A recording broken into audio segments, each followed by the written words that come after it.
जय श्री कृष्ण। श्रीमद् भगवत गीता यथारूप अध्याय 18 उपसंहार संन्यास की सिद्धि। अर्जुन ने कहा, हे महाबाहु, मैं त्याग का उद्देश्य जानने का इच्छुक हूँ, और हे केश निषूदन, हे ऋषिकेश, मैं त्याग में जीवन संन्यास आश्रम का भी उद्देश्य जानना चाहता हूँ। तात्पर्य: वास्तव में भगवत गीता 17 अध्यायों में ही समाप्त हो जाती है। 18 अध्याय तो पूर्व विवेचित विषयों का पूरक संक्षेप है। प्रत्येक अध्याय में भगवान बल देकर कहते हैं कि भगवान की सेवा ही जीवन का परम लक्ष्य है। इसी विषय को इस 18वें अध्याय में ज्ञान के परम गुहा मार्ग के रूप में संक्षेप में बताया गया है। प्रथम 6 अध्यायों में भक्ति योग पर बल दिया गया। समस्त योगियों में से जो योगी अपने अंतर में सदैव मेरा चिंतन करता है, वह विवेचन है।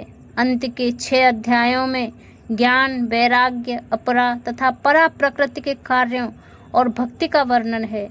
निष्कर्ष रूप में यह कहा गया है कि सारे कार्यों को परमेश्वर से युक्त होना चाहिए, और जो ओम तत् सत शब्दों से प्रकट होता है, और ये शब्द परम पुरुष विष्णु के सूचक हैं। भगवत गीता के 3 खंड से यही प्रकट होता है कि भक्ति ही एकमात्र जीवन का चरम लक्ष्य है। पूर्ववर्ती आचार्यों तथा ब्रह्म सूत्र या वेदांत सूत्र का उद्धरण देकर इसकी स्थापना की गई है। कुछ निर्विशेषवादी वेदांत सूत्र के ज्ञान पर अपना एकाधिकार जानते हैं, लेकिन वास्तव में वेदांत सूत्र भक्ति को समझने के लिए है, क्योंकि ब्रह्म सूत्र के रचयिता प्रणेता साक्षात भगवान हैं, और वे ही इसके ज्ञाता हैं। इसका वर्णन 15वें अध्याय में हुआ है। प्रत्येक शास्त्र, प्रत्येक वेद का लक्ष्य भक्ति है। भगवत गीता में इसी की व्याख्या है।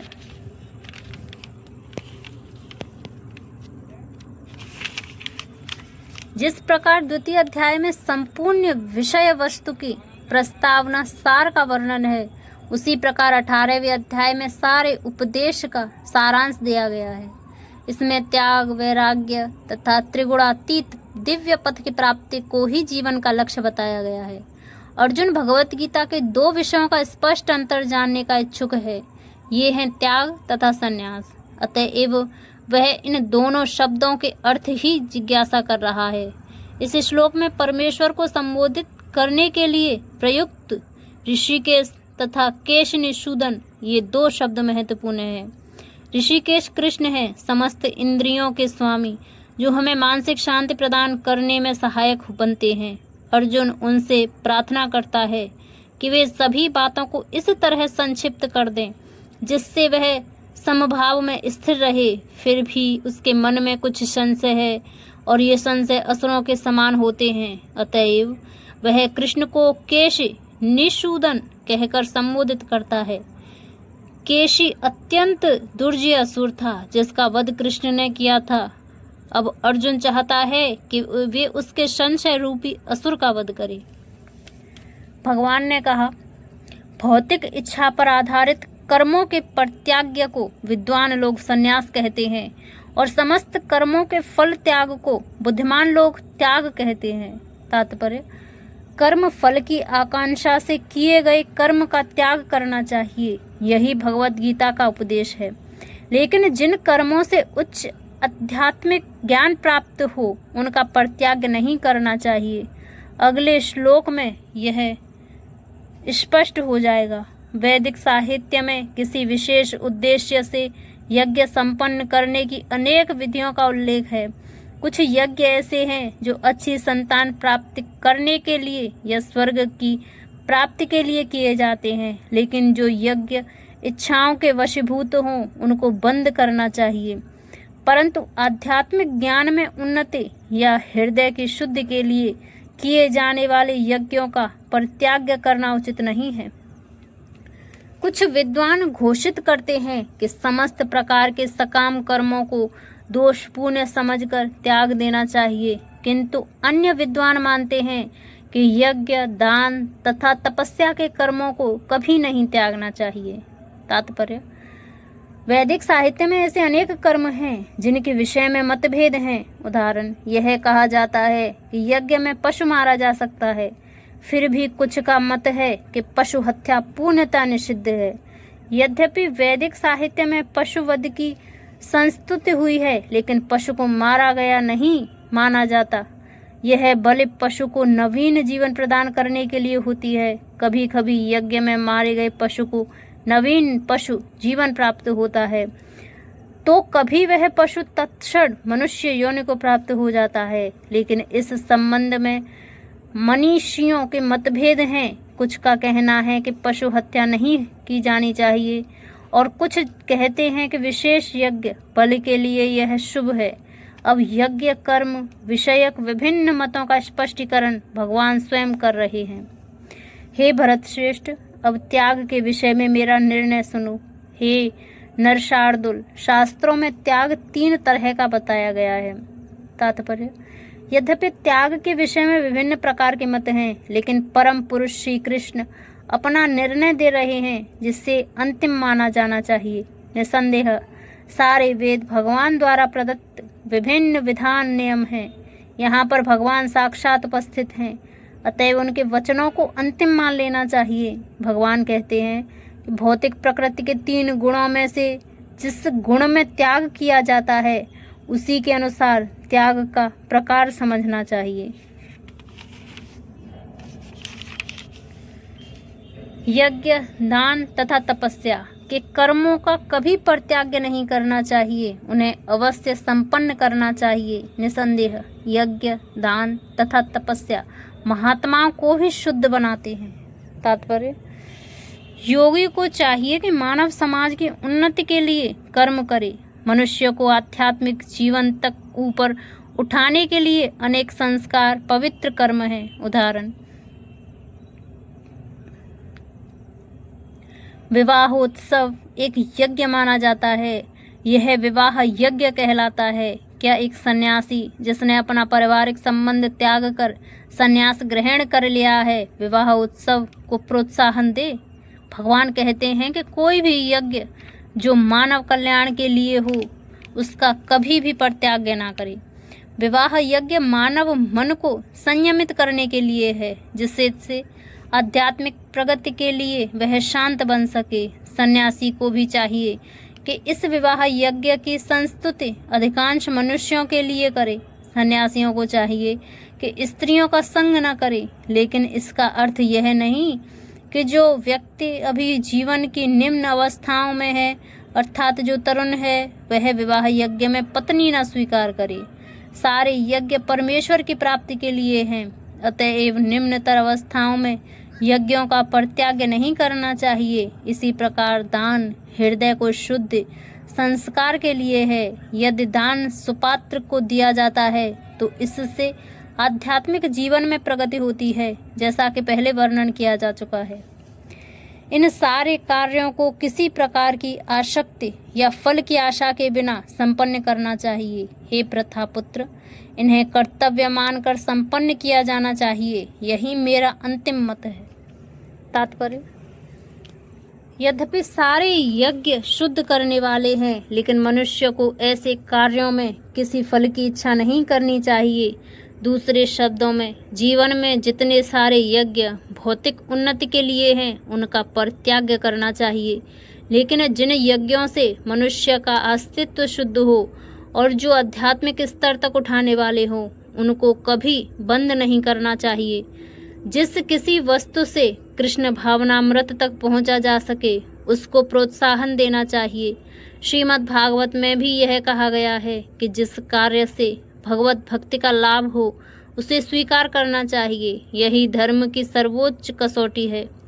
भगवत भक्त को ऐसे किसी भी कर्म, यज्ञ या दान को स्वीकार करना चाहिए जो भगवत भक्ति करने में सहायक हो। निर्दिष्ट कर्तव्यों को कभी नहीं त्यागना चाहिए। यदि कोई मोहवश अपने नियत कर्मों का परित्याग कर देता है तो ऐसे त्याग को तामसी कहा जाता है।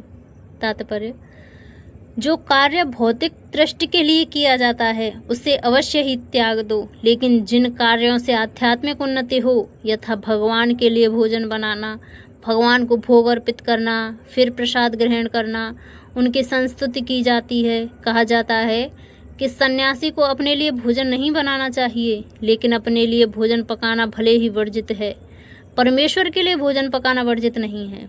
इसी प्रकार अपने शिष्य की कृष्ण भावनामृत में प्रगति करने में सहायक बनने के लिए सन्यासी विवाह यज्ञ संपन्न करा सकता है। यदि कोई ऐसे कार्यों का परित्याग कर देता है तो यह समझना चाहिए कि वह तमोगुणी के अधीन है। जो व्यक्ति नियत कर्मों को कष्टप्रद समझकर या शारीरिक क्लेश के भय से त्याग देता है, उसके लिए कहा जाता है कि उसके लिए त्याग रजोगुण में किया है। ऐसा करने से कभी त्याग का उच्च फल प्राप्त नहीं होता। तात्पर्य, जो व्यक्ति कृष्ण भावनामृत को प्राप्त है और इस भय से अर्थोपार्जन बंद नहीं करना चाहिए कि वह सकाम कर्म कर रहा है। यदि कोई कार्य करके कमाए धन को कृष्ण भावनामृत में लगता है, या यदि कोई प्रातःकाल जल्दी उठकर दिव्य कृष्ण भावनामृत को अग्रसर रहता है, तो उसे चाहिए कि वह डर कर या यह सोचकर ऐसे कार्य कष्टप्रद हैं, उन्हें त्यागे नहीं। ऐसा त्याग राजसी होता है।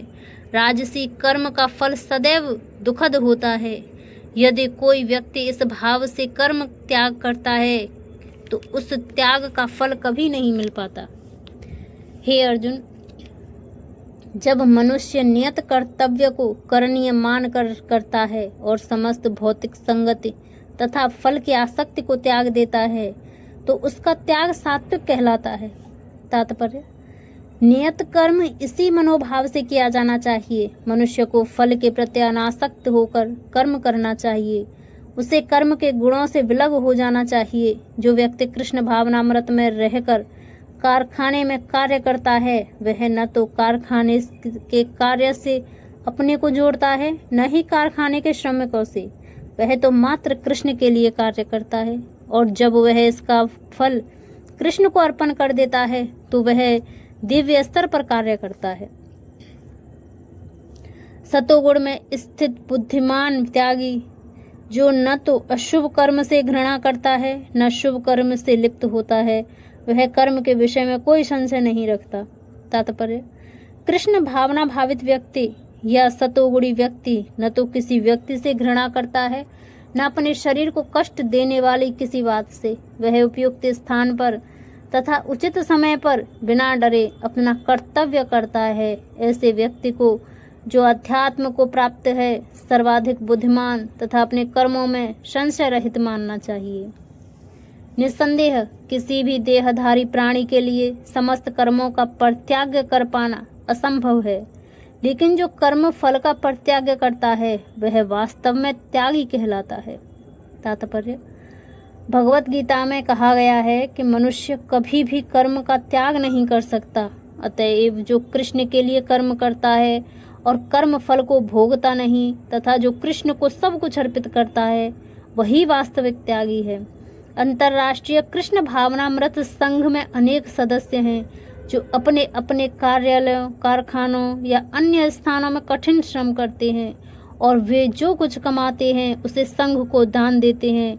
ऐसे महान व्यक्ति वास्तव में सन्यासी हैं और वे सन्यास में स्थिर होते हैं। यहाँ स्पष्ट रूप से बताया गया है कि कर्म फलों का परित्याग किस प्रकार और किस प्रयोजन के लिए किया जाए। जो त्यागी नहीं है उसके लिए इच्छित, इष्ट, अनिच्छित, अनिष्ट तथा मिश्रित, ये 3 प्रकार के कर्म फल मृत्यु के बाद मिलते हैं। लेकिन जो सन्यासी है उन्हें ऐसे फल का सुख दुख नहीं भोगना पड़ता। तात्पर्य, जो कृष्ण भावना में व्यक्ति कृष्ण के साथ अपने संबंध को जानते हुए कर्म करता है, वह सदैव मुक्त रहता है। अतएव उसे मृत्यु के पश्चात अपने कर्म फलों का सुख दुख नहीं भोगना पड़ता।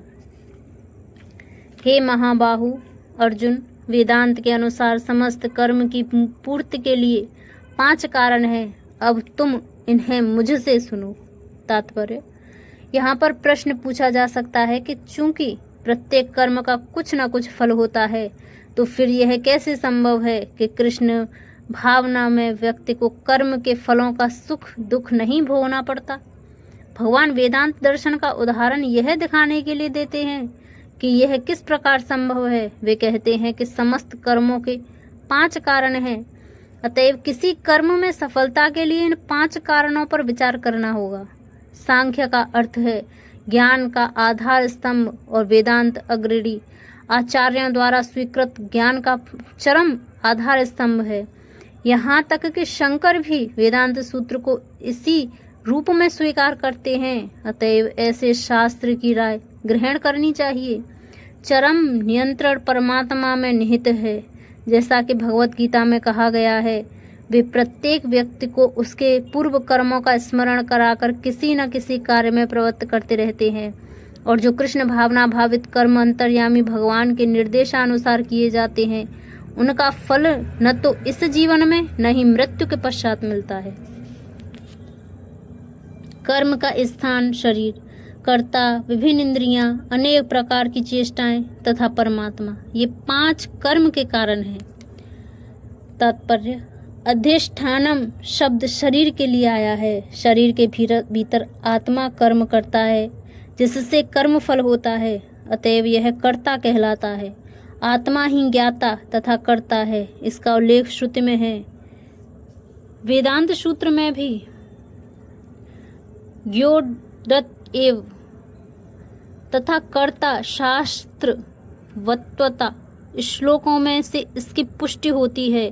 कर्म के उपकरण इंद्रियां हैं। आत्मा इन्हीं इंद्रियों के द्वारा विभिन्न कर्म करता है। प्रत्येक कर्म के लिए पृथक चेष्टा होती है, लेकिन सारे कार्यकलाप परमात्मा की इच्छा पर निर्भर करते हैं, जो प्रत्येक हृदय में मित्र रूप में आसीन है। परमेश्वर परम कारण है, अतएव जो इन परिस्थितियों में अंतर्यामी परमात्मा के निर्देश के अंतर्गत कृष्ण भावना में होकर कर्म करता है, वह किसी कर्म से बंधता नहीं। जो पूर्ण कृष्ण भावना में है, वे अंततः अपने कर्मों के लिए उत्तरदायी नहीं होते। सब कुछ परम इच्छा परमात्मा भगवान पर निर्भर है। मनुष्य अपने शरीर, मन या वाणी से जो भी उचित या अनुचित कर्म करता है, वह इन 5 कारणों के फलस्वरूप होता है। तात्पर्य, इस श्लोक में उचित तथा विपरीत अनुचित शब्द अत्यंत महत्वपूर्ण है। सही कार्य शास्त्रों में निर्दिष्ट निर्देशों के अनुसार किया जाता है, और अनुचित कार्य में शास्त्रीय आदेशों की अवहेलना की जाती है। किंतु जो भी कर्म किया जाता है, उसकी पूर्णता के लिए इन 5 कारणों की आवश्यकता पड़ती है। अतएव जो इन 5 कारणों को न मानकर अपने आप को ही एकमात्र कर्ता मानता है, वह निश्चय ही बहुत बुद्धिमान नहीं होता और वस्तुओं को सही रूप में नहीं देख सकता। तात्पर्य, मूर्ख व्यक्ति यह नहीं समझता कि परमात्मा उसके अंतर में मित्र रूप में बैठा है और उसके कर्मों का संचालन कर रहा है। यद्यपि स्थान, कर्ता, चेष्टा तथा इंद्रियां भौतिक कारण हैं, लेकिन अंतिम मुख्य कारण तो स्वयं भगवान है।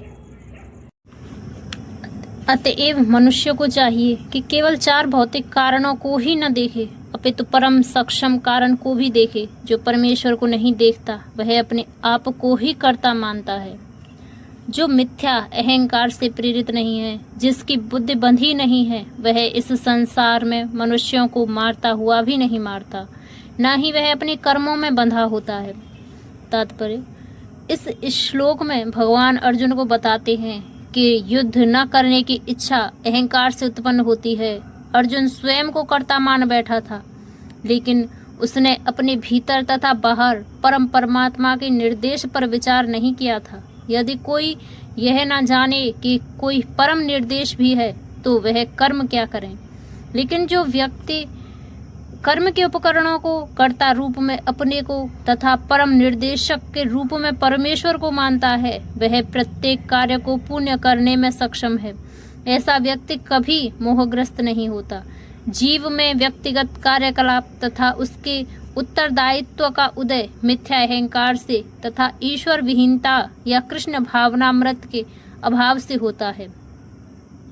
जो व्यक्ति कृष्ण भावनामृत में परमात्मा या भगवान के आदेश के अनुसार कर्म करता है, वह वध करता हुआ भी वध नहीं करता, न ही वह कभी ऐसे वध में फल भोगता है। जब कोई सैनिक अपने श्रेष्ठ अधिकारी सेनापति की आज्ञा से वध करता है तो उसको दंडित नहीं किया जाता, लेकिन यदि वही सैनिक स्वेच्छा से वध कर दे तो निश्चित रूप से न्यायालय द्वारा उसका निर्णय होता है।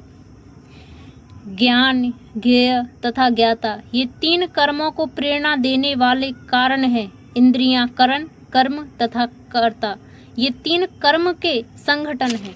तात्पर्य, दैनिक कार्य के लिए तीन प्रकार की प्रेरणाएं हैं, ज्ञान, ज्ञेय तथा ज्ञाता। कर्म का उपकरण, करण, स्वयं कर्म तथा कर्ता, ये तीनों कर्म के संगठन कहलाते हैं। किसी भी मनुष्य द्वारा किए गए किसी कर्म में ये ही तत्व रहते हैं।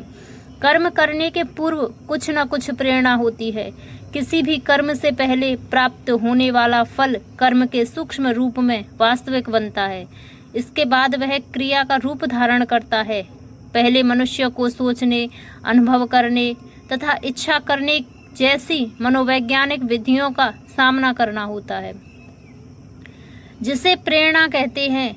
और यह प्रेरणा चाहे शास्त्रों से प्राप्त हो या गुरु के उपदेश से, एक सी होती है। जब प्रेरणा होती है और जब कर्ता होता है तो इंद्रियों की सहायता से जन्मे मन सम्मिलित है और जो समस्त इंद्रियों का केंद्र है वास्तविक कर्म संपन्न होता है। किसी कर्म के समस्त संगठनों को कर्म संग्रह कहा जाता है।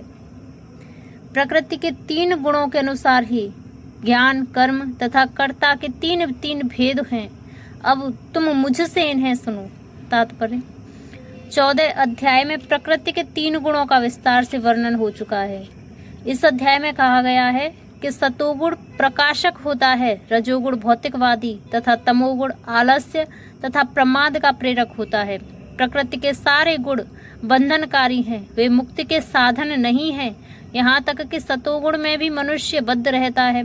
17वें अध्याय में विभिन्न प्रकार के मनुष्यों द्वारा विभिन्न गुणों में रहकर की जाने वाली विभिन्न प्रकार की पूजा का वर्णन किया गया। इस श्लोक में भगवान कहते हैं कि वे तीन गुणों के अनुसार विभिन्न प्रकार के ज्ञान, कर्ता तथा कर्म के विषय में बताना चाहते हैं।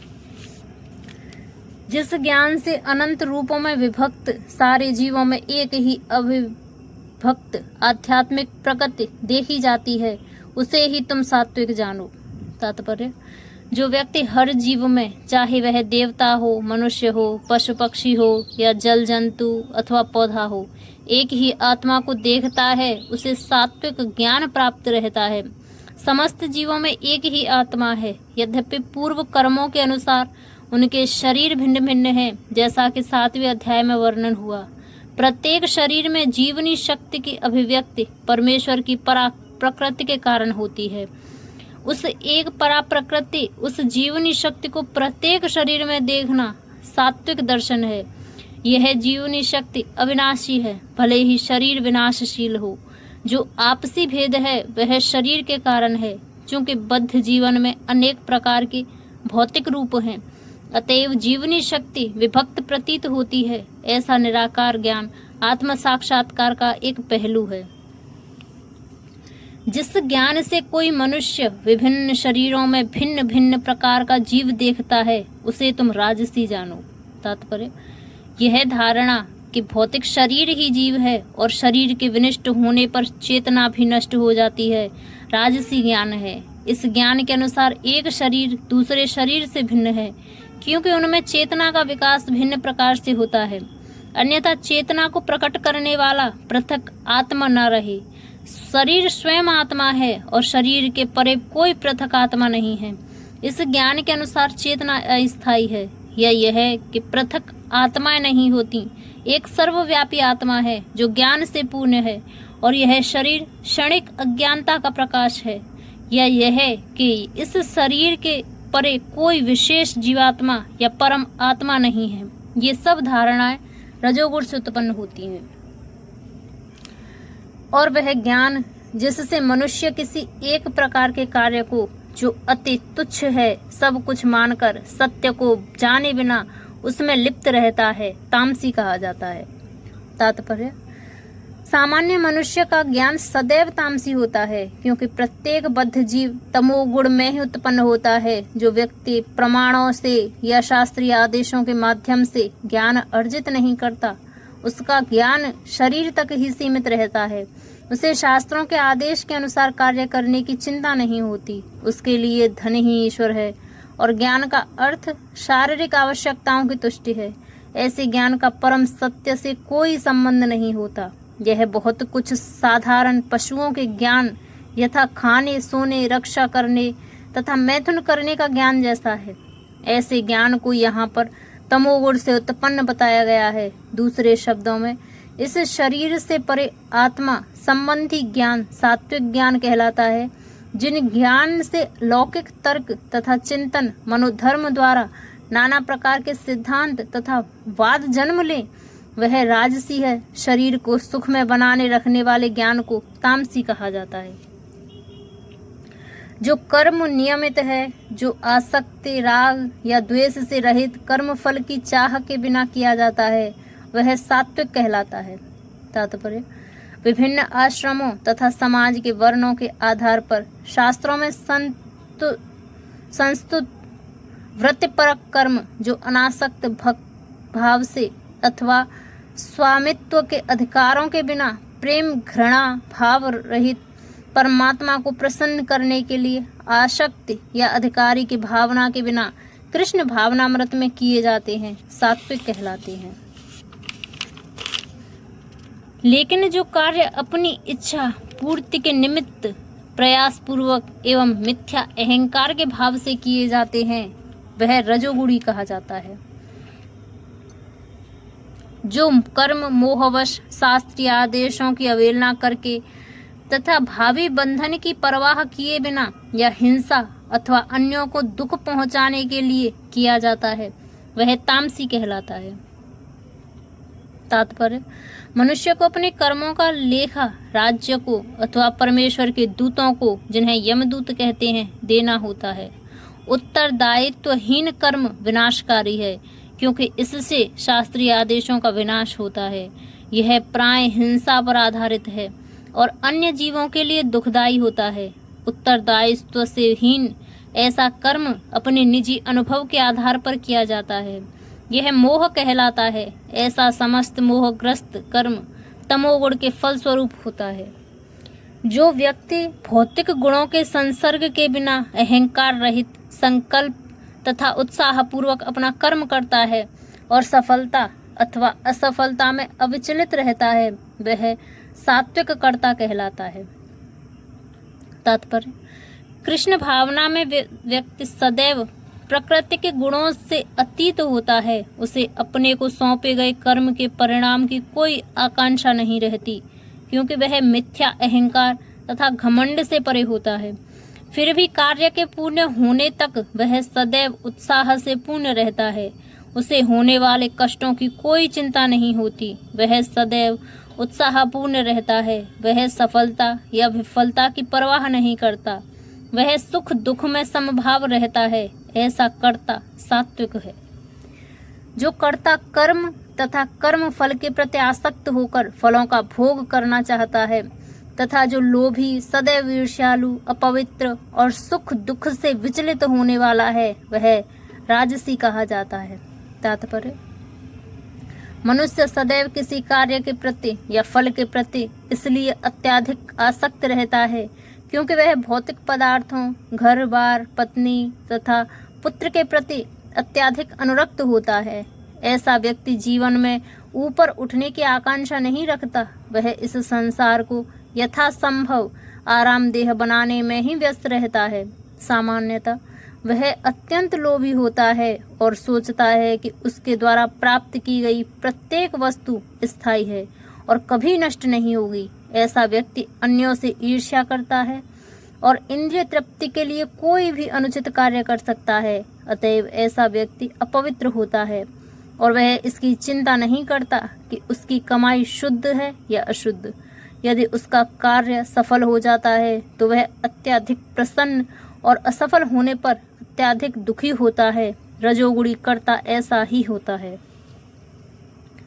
जो कर्ता सदा शास्त्रों के आदेशों के विरुद्ध कार्य करता है, जो भौतिकवादी, हठी, कपटी तथा अन्यों का अपमान करने में पटु है तथा जो आलसी, सदैव खिन्न तथा काम करने में दीर्घसूत्री है, वह तमोगुणी कहलाता है। तात्पर्य: शास्त्रीय आदेशों से हमें पता चलता है कि हमें कौन सा काम करना चाहिए और कौन सा नहीं करना चाहिए। जो लोग शास्त्रों के आदेशों की अवहेलना करके अकरणीय कार्य करते हैं, प्राय भौतिकवादी होते हैं। वे प्रकृति के गुणों के अनुसार कार्य करते हैं, शास्त्रों के अनुसार, आदेशों के अनुसार नहीं। ऐसे कर्ता भद्र नहीं होते और सामान्यतः सदैव कपटी, धूर्त तथा अन्यों का अपमान करने वाले होते हैं। वे अत्यंत आलसी होते हैं, काम होते हुए भी उसे ठीक से नहीं करते और बाद में करने के लिए उसे एक तरफ रख देते हैं। अतएव वे खिन्न रहते हैं। जो काम 1 घंटे में हो सकता है, उसे वे वर्षों तक घसीटते जाते हैं। वे दीर्घसूत्री होते हैं। ऐसे कर्ता तमोगुणी होते हैं। हे धनंजय, अब मैं प्रकृति के 3 गुणों के अनुसार तुम्हें विभिन्न प्रकार की बुद्धि तथा धृति के विषय में विस्तार से बताऊंगा। तुम इसे सुनो। तात्पर्य: ज्ञान, ज्ञेय और ज्ञाता की व्याख्या प्रकृति के गुणों के अनुसार 3 पृथक विभागों में करने के बाद अब भगवान कर्ता की बुद्धि तथा उसके संकल्प धैर्य के विषय में उसी प्रकार से बता रहे हैं। हे प्रथापुत्र, वह बुद्धि सतोगुणी है, जिसके द्वारा मनुष्य यह जानता है कि क्या करणीय है और क्या नहीं है, किससे डरना चाहिए और किससे नहीं, क्या बांधने वाला है और क्या मुक्ति देने वाला है। तात्पर्य: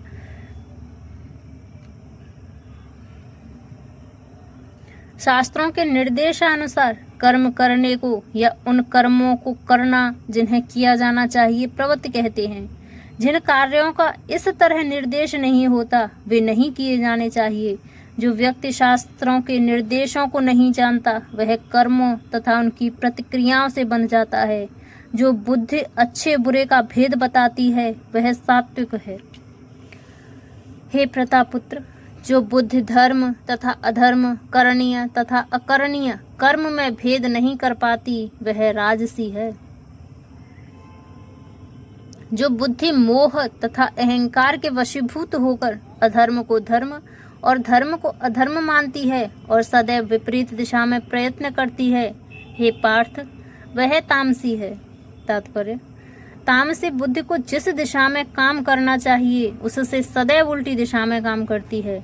वह उन धर्मों को स्वीकारती है जो वास्तव में धर्म नहीं है और वास्तविक धर्म को ठुकराती है। अज्ञानी मनुष्य महात्मा को सामान्य व्यक्ति मानते हैं और सामान्य व्यक्ति को महात्मा स्वीकार करते हैं। वे सत्य को असत्य तथा असत्य को सत्य मानते हैं। वे सारे कर्मों में कुपथ ग्रहण करते हैं, अतएव उनकी बुद्धि तामसी होती है। हे प्रथापुत्र, जो अटूट है, जिसे योगाभ्यास द्वारा अचल रहकर धारण किया जाता है और जो इस प्रकार मन, प्राण तथा इंद्रियों के कार्यकलापों को वश में रखती है, वह धृति सात्विक है। योग परमात्मा को जानने का साधन है। जो व्यक्ति मन, प्राण तथा इंद्रियों को परमात्मा में एकाग्र करके दृढ़ता पूर्वक उनमें स्थित रहता है, वही कृष्ण भावनामृत में तत्पर होता है। ऐसी धृति सात्विक होती है। अव्यभिचारिण्य शब्द अत्यंत महत्वपूर्ण है, क्योंकि यह सूचित करता है कि कृष्ण भावनामृत में तत्पर मनुष्य कभी किसी दूसरे कार्य द्वारा विचलित नहीं होता। लेकिन हे अर्जुन, जिस धृति से मनुष्य धर्म, अर्थ तथा काम के फलों में विलिप्त बना रहता है, वह राजसी है। तात्पर्य: जो व्यक्ति धार्मिक या आर्थिक कार्यों में कर्म फलों का सदैव आकांक्षी होता है, जिसकी एकमात्र इच्छा इंद्रिय तृप्ति होती है तथा जिसका मन, जीवन तथा इंद्रियों इस प्रकार संलग्न रहती हैं, वह रजोगुणी होता है। हे पार्थ, जो धृति, स्वप्न, भय, शोक, विषाद तथा मोह के परे नहीं जाती, ऐसी दुर्बुद्धिपूर्ण धृति तामसी है। तात्पर्य: इससे यह अर्थ निकलना चाहिए कि सतोगुणी मनुष्य स्वप्न नहीं देखता। यहाँ पर स्वप्न का अर्थ अति निद्रा है। स्वप्न सदा आता है, चाहे वह सात्विक हो, राजस हो या तामसी हो। स्वप्न तो प्राकृतिक घटना है, लेकिन जो अपने को अधिक सोने से नहीं बचा पाते, जो भौतिक वस्तुओं को भोगने के गर्व से नहीं बचा पाते, जो सदैव संसार का प्रभुत्व जताने का स्वप्न देखते रहते हैं और जिनके प्राण, मन तथा इंद्रियां इस प्रकार लिप्त रहती हैं, वे तामसी धृति वाले कहे जाते हैं। हे भरत श्रेष्ठ, अब मुझसे 3 प्रकार के सुखों के विषय में सुनो, जिनके द्वारा बद्ध जीव भोग करता है और जिसके द्वारा कभी कभी दुखों का अंत हो जाता है। तात्पर्य: बद्ध जीव भौतिक सुख भोगने की बारंबार चेष्टा करता है। इस प्रकार वह चरवित चरवण करता है, लेकिन कभी कभी ऐसे भोग के अंतर्गत वह किसी महापुरुष की संगति में भव बंधन से मुक्त हो जाता है। दूसरे शब्दों में, बद्ध जीव सदा ही किसी न किसी इंद्रिय तृप्ति में लगा रहता है, लेकिन जब संगति से यह समझ लेता है कि यह तो एक ही वस्तु की पुनरावृत्ति है और उसमें वास्तविक कृष्ण भावनामृत का उदय होता है, तो कभी कभी वह ऐसे तथाकथित आवृत्ति मूलक सुख से मुक्त हो जाता है, जो प्रारंभ में विष जैसा लगता है लेकिन अंत में अमृत के समान है, और जो मनुष्य के आत्म साक्षात्कार जगाता है, वह सात्विक सुख कहलाता है। तात्पर्य: आत्म साक्षात्कार के साधन में मन तथा इंद्रियों को वश में करने तथा मन को आत्म केंद्रित करने के लिए नाना प्रकार के विधि विधानों का पालन करना पड़ता है। ये सारी विधियां बहुत कठिन और विष के समान अत्यंत कड़वी लगने वाली हैं, लेकिन यदि कोई इन नियमों के पालन में सफल हो जाता है और दिव्य पद को प्राप्त हो जाता है, तो वह वास्तविक अमृत का पान करने लगता है और जीवन का सुख प्राप्त करता है। जो सुख इंद्रियों द्वारा उनके विषयों के संसर्ग से प्राप्त होता है और जो प्रारंभ में अमृत तुल्य तथा अंत में विष तुल्य लगता है, वह रजोगुणी कहलाता है। तात्पर्य: जब कोई युवक किसी युवती से मिलता है तो इंद्रियां युवक को प्रेरित करती हैं कि वह उस युवती को देखे, उसका स्पर्श करे, उससे संभोग करे। प्रारंभ में इंद्रियों को यह अत्यंत सुखकर लगता है, लेकिन अंत में या कुछ समय बाद वही विष तुल्य बन जाता है। तब वे विलग हो जाते हैं, उनमें तलाक, विवाह, विच्छेद हो जाता है, फिर शोक, विषाद इत्यादि उत्पन्न होता है। ऐसा सुख सदैव राजसी होता है। जो सुख इंद्रियों और विषयों के संयोग से प्राप्त होता है, वह सदैव दुख का कारण बनता है। अतएव इससे सभी तरह से बचना चाहिए। तथा जो सुख आत्म साक्षात्कार के प्रति अंधा है, जो प्रारंभ से लेके अंत तक मोह कारक है और जो निद्रा, आलस्य तथा मोह से उत्पन्न होता है, वह तामसी कहलाता है। तात्पर्य: जो व्यक्ति आलस्य तथा निद्रा में ही सुख रहता है, वह निश्चय ही तमोगुणी है। जिस व्यक्ति को इसका कोई अनुमान नहीं कि किस प्रकार कर्म किया जाए और किस प्रकार नहीं, वह भी तमोगुणी है। तमोगुणी व्यक्ति के लिए सारी वस्तुएं भ्रम मोह हैं। उसे न तो प्रारंभ में सुख मिलता है न अंत में। रजोगुणी व्यक्ति के लिए प्रारंभ में कुछ क्षणिक सुख और अंत में दुख हो सकता है, लेकिन जो तमोगुणी है उसे प्रारंभ में तथा अंत में दुख ही दुख मिलता है। इस लोक में, स्वर्ग लोकों में या देवताओं के मध्य में कोई भी ऐसा व्यक्ति विद्यमान नहीं जो प्रकृति के 3 गुणों से मुक्त हो। तात्पर्य: भगवान इस श्लोक में समग्र ब्रह्मांड में प्रकृति के 3 गुणों के प्रभाव का संक्षिप्त विवरण दे रहे हैं। हे परंतप, ब्राह्मणों, क्षत्रियों, वैश्यों तथा शूद्रों के प्रकृति के गुणों के अनुसार उनके स्वभाव द्वारा उत्पन्न गुणों के द्वारा भेद किया जाता है। शांति, प्रियता, आत्मसंशय, तपस्या, पवित्रता, सहिष्णुता, सत्यनिष्ठा, ज्ञान, विज्ञान तथा धार्मिकता, ये सारे स्वाभाविक गुण हैं जिनके द्वारा ब्राह्मण कर्म करते हैं। वीरता, शक्ति, संकल्प, दक्षता, युद्ध में धैर्य, उदारता तथा नेतृत्व, ये क्षत्रियों के स्वभाव गुण हैं। कृषि करना, गौरक्षा तथा व्यापार वैश्यों के लिए स्वाभाविक कर्म है और शूद्रों का कर्म श्रम तथा अन्यों की सेवा करना है। अपने अपने कर्म के गुणों का पालन करते हुए प्रत्येक व्यक्ति सिद्ध हो सकता है। अब तुम मुझसे सुनो कि यह किस प्रकार किया जा सकता है। जो सभी प्राणियों का उद्गम है और सर्वव्यापी है, उस भगवान की उपासना करके मनुष्य अपना कर्म करते हुए पूर्णता प्राप्त कर सकता है। तात्पर्य, जैसा कि 15वें अध्याय में बताया जा चुका है कि सारे जीव परमेश्वर के भिन्नांश हैं। इस प्रकार परमेश्वर ही सभी जीवों के आदि हैं। वेदांत सूत्र में इसकी पुष्टि हुई है। अतएव परमेश्वर प्रत्येक जीव के जीवन के उद्गम है। जैसा कि भगवत गीता के 7वें अध्याय में कहा गया है, परमेश्वर अपनी परा तथा अपरा इन दो शक्तियों के द्वारा सर्वव्यापी हैं।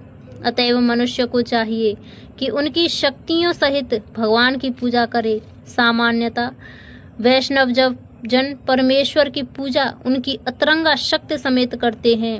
उनकी बहिरंगा शक्ति उनकी अतरंगा शक्ति का विकृत प्रतिबिंब है। बहिरंगा शक्ति पृष्ठभूमि है, लेकिन परमेश्वर परमात्मा रूप में पुण्यांश का विस्तार करके सर्वत्र स्थित हैं। वे सर्वत्र समस्त देवताओं, मनुष्यों और पशुओं के परमात्मा हैं। अतएव मनुष्य को यह जानना चाहिए कि परमेश्वर का भिन्नांश होने के कारण उस कर्तव्य है कि वह भगवान की सेवा करे। प्रत्येक व्यक्ति को कृष्ण भावनामृत में भगवान की भक्ति करनी चाहिए। इस श्लोक में इसी की संस्तुति की गई है। प्रत्येक व्यक्ति को सोचना चाहिए कि इंद्रियों के स्वामी ऋषिकेश द्वारा वह विशेष कर्म में प्रवृत्त किया गया है। अतएव जो जिस कर्म में लगा है उसी के फल के द्वारा भगवान श्री कृष्ण को पूजना चाहिए।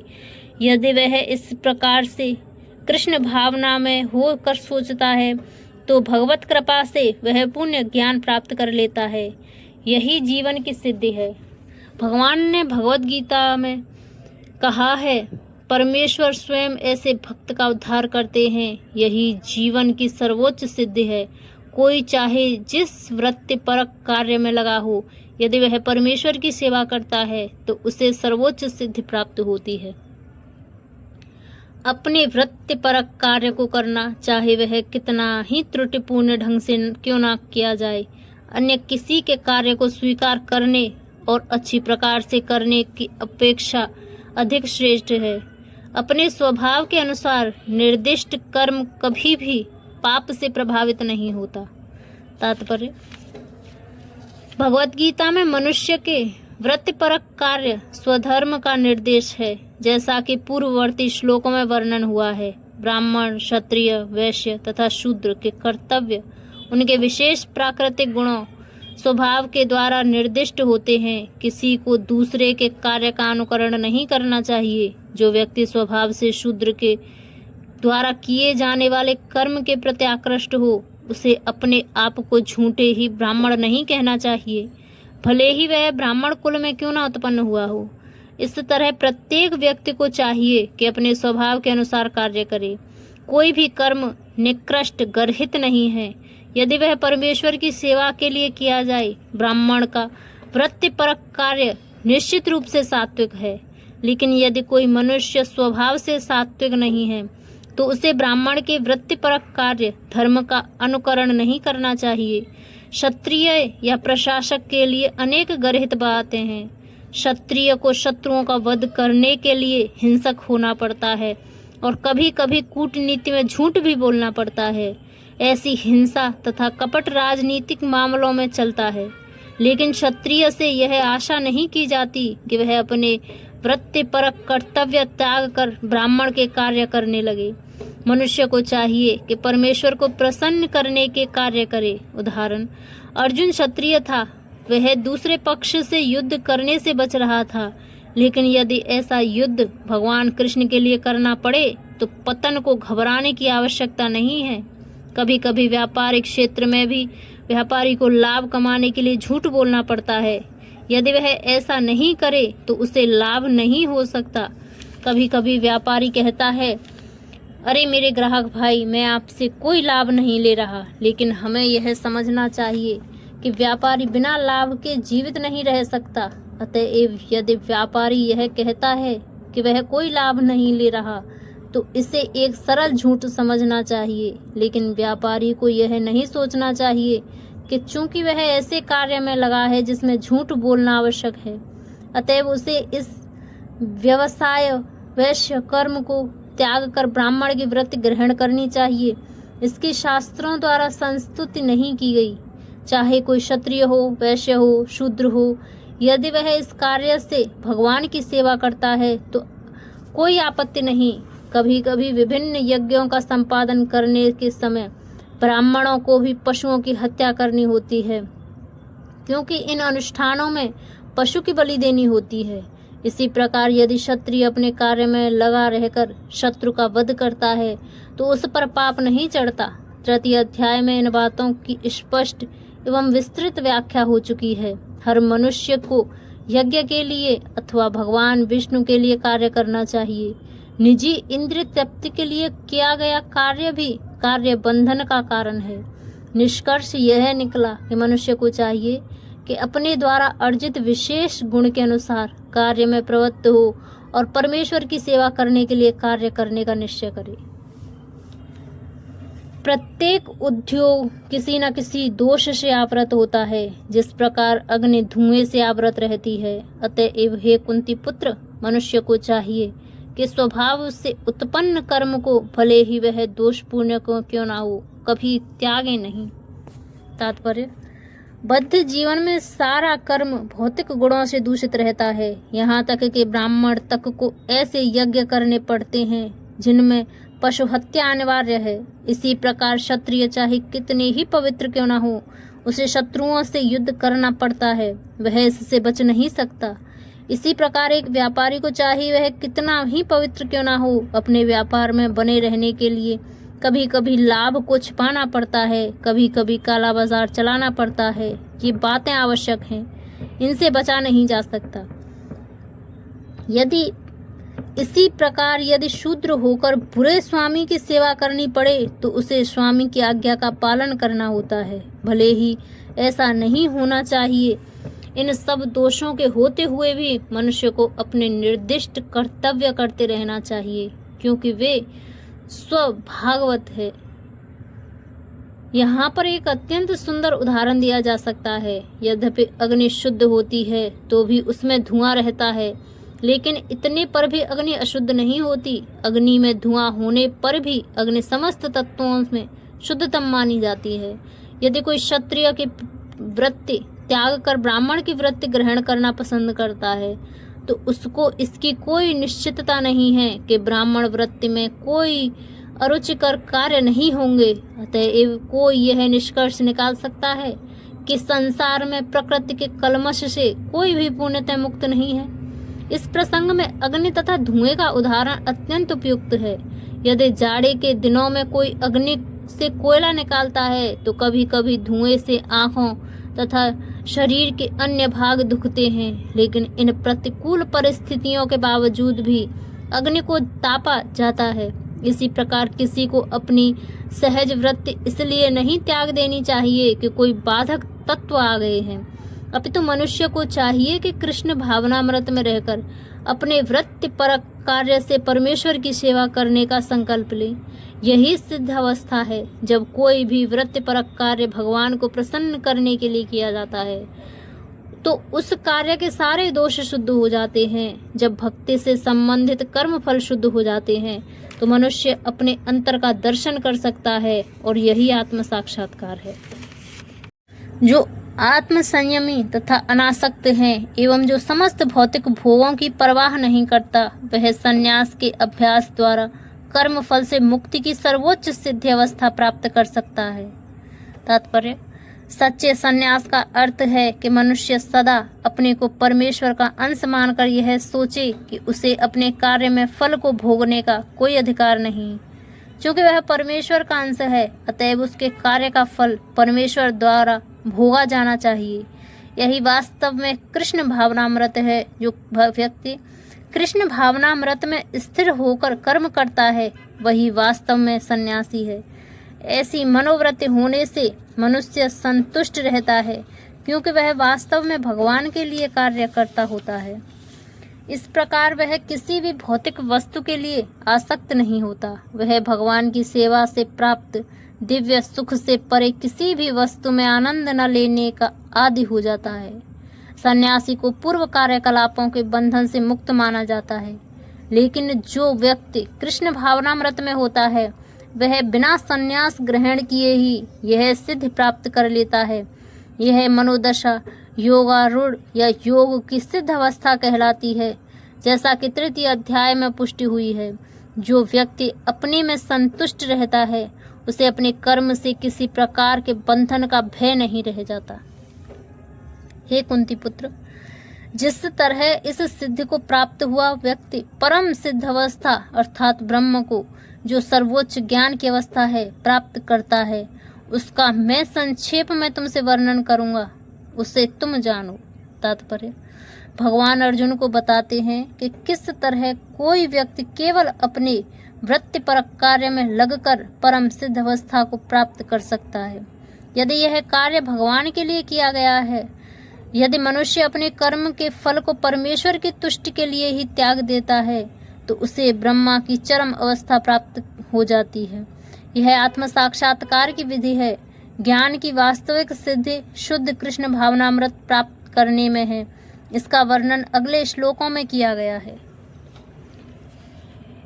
अपनी बुद्धि से शुद्ध होकर तथा धैर्यपूर्वक मन को वश में करते हुए इंद्र तृप्ति के विषय का त्याग कर राग तथा द्वेष से मुक्त होकर जो व्यक्ति एकांत स्थान में वास करता है, जो थोड़ा खाता है, जो अपने शरीर मन तथा वाणी को वश में रखता है, जो सदैव समाधि में रहता है तथा पूर्णतः विरक्त, मिथ्या अहंकार, मिथ्या शक्ति, मिथ्या गर्व, काम, क्रोध तथा भौतिक वस्तुओं के संग्रह से मुक्त है, जो मिथ्या स्वामित्व को भावना से रहित तथा शांत है, वह निश्चय ही आत्म साक्षात्कार के पद को प्राप्त होता है। तात्पर्य: जो मनुष्य बुद्धि द्वारा शुद्ध हो जाता है वह अपने आप को सत्व गुण में अधिष्ठित कर लेता है। इस प्रकार वह मन को वश में करके सदैव समाधि में रहता है। वह इंद्रिय तृप्ति के विषयों के प्रति आसक्त नहीं रहता और अपने कार्यों में राग तथा द्वेष से मुक्त होता है।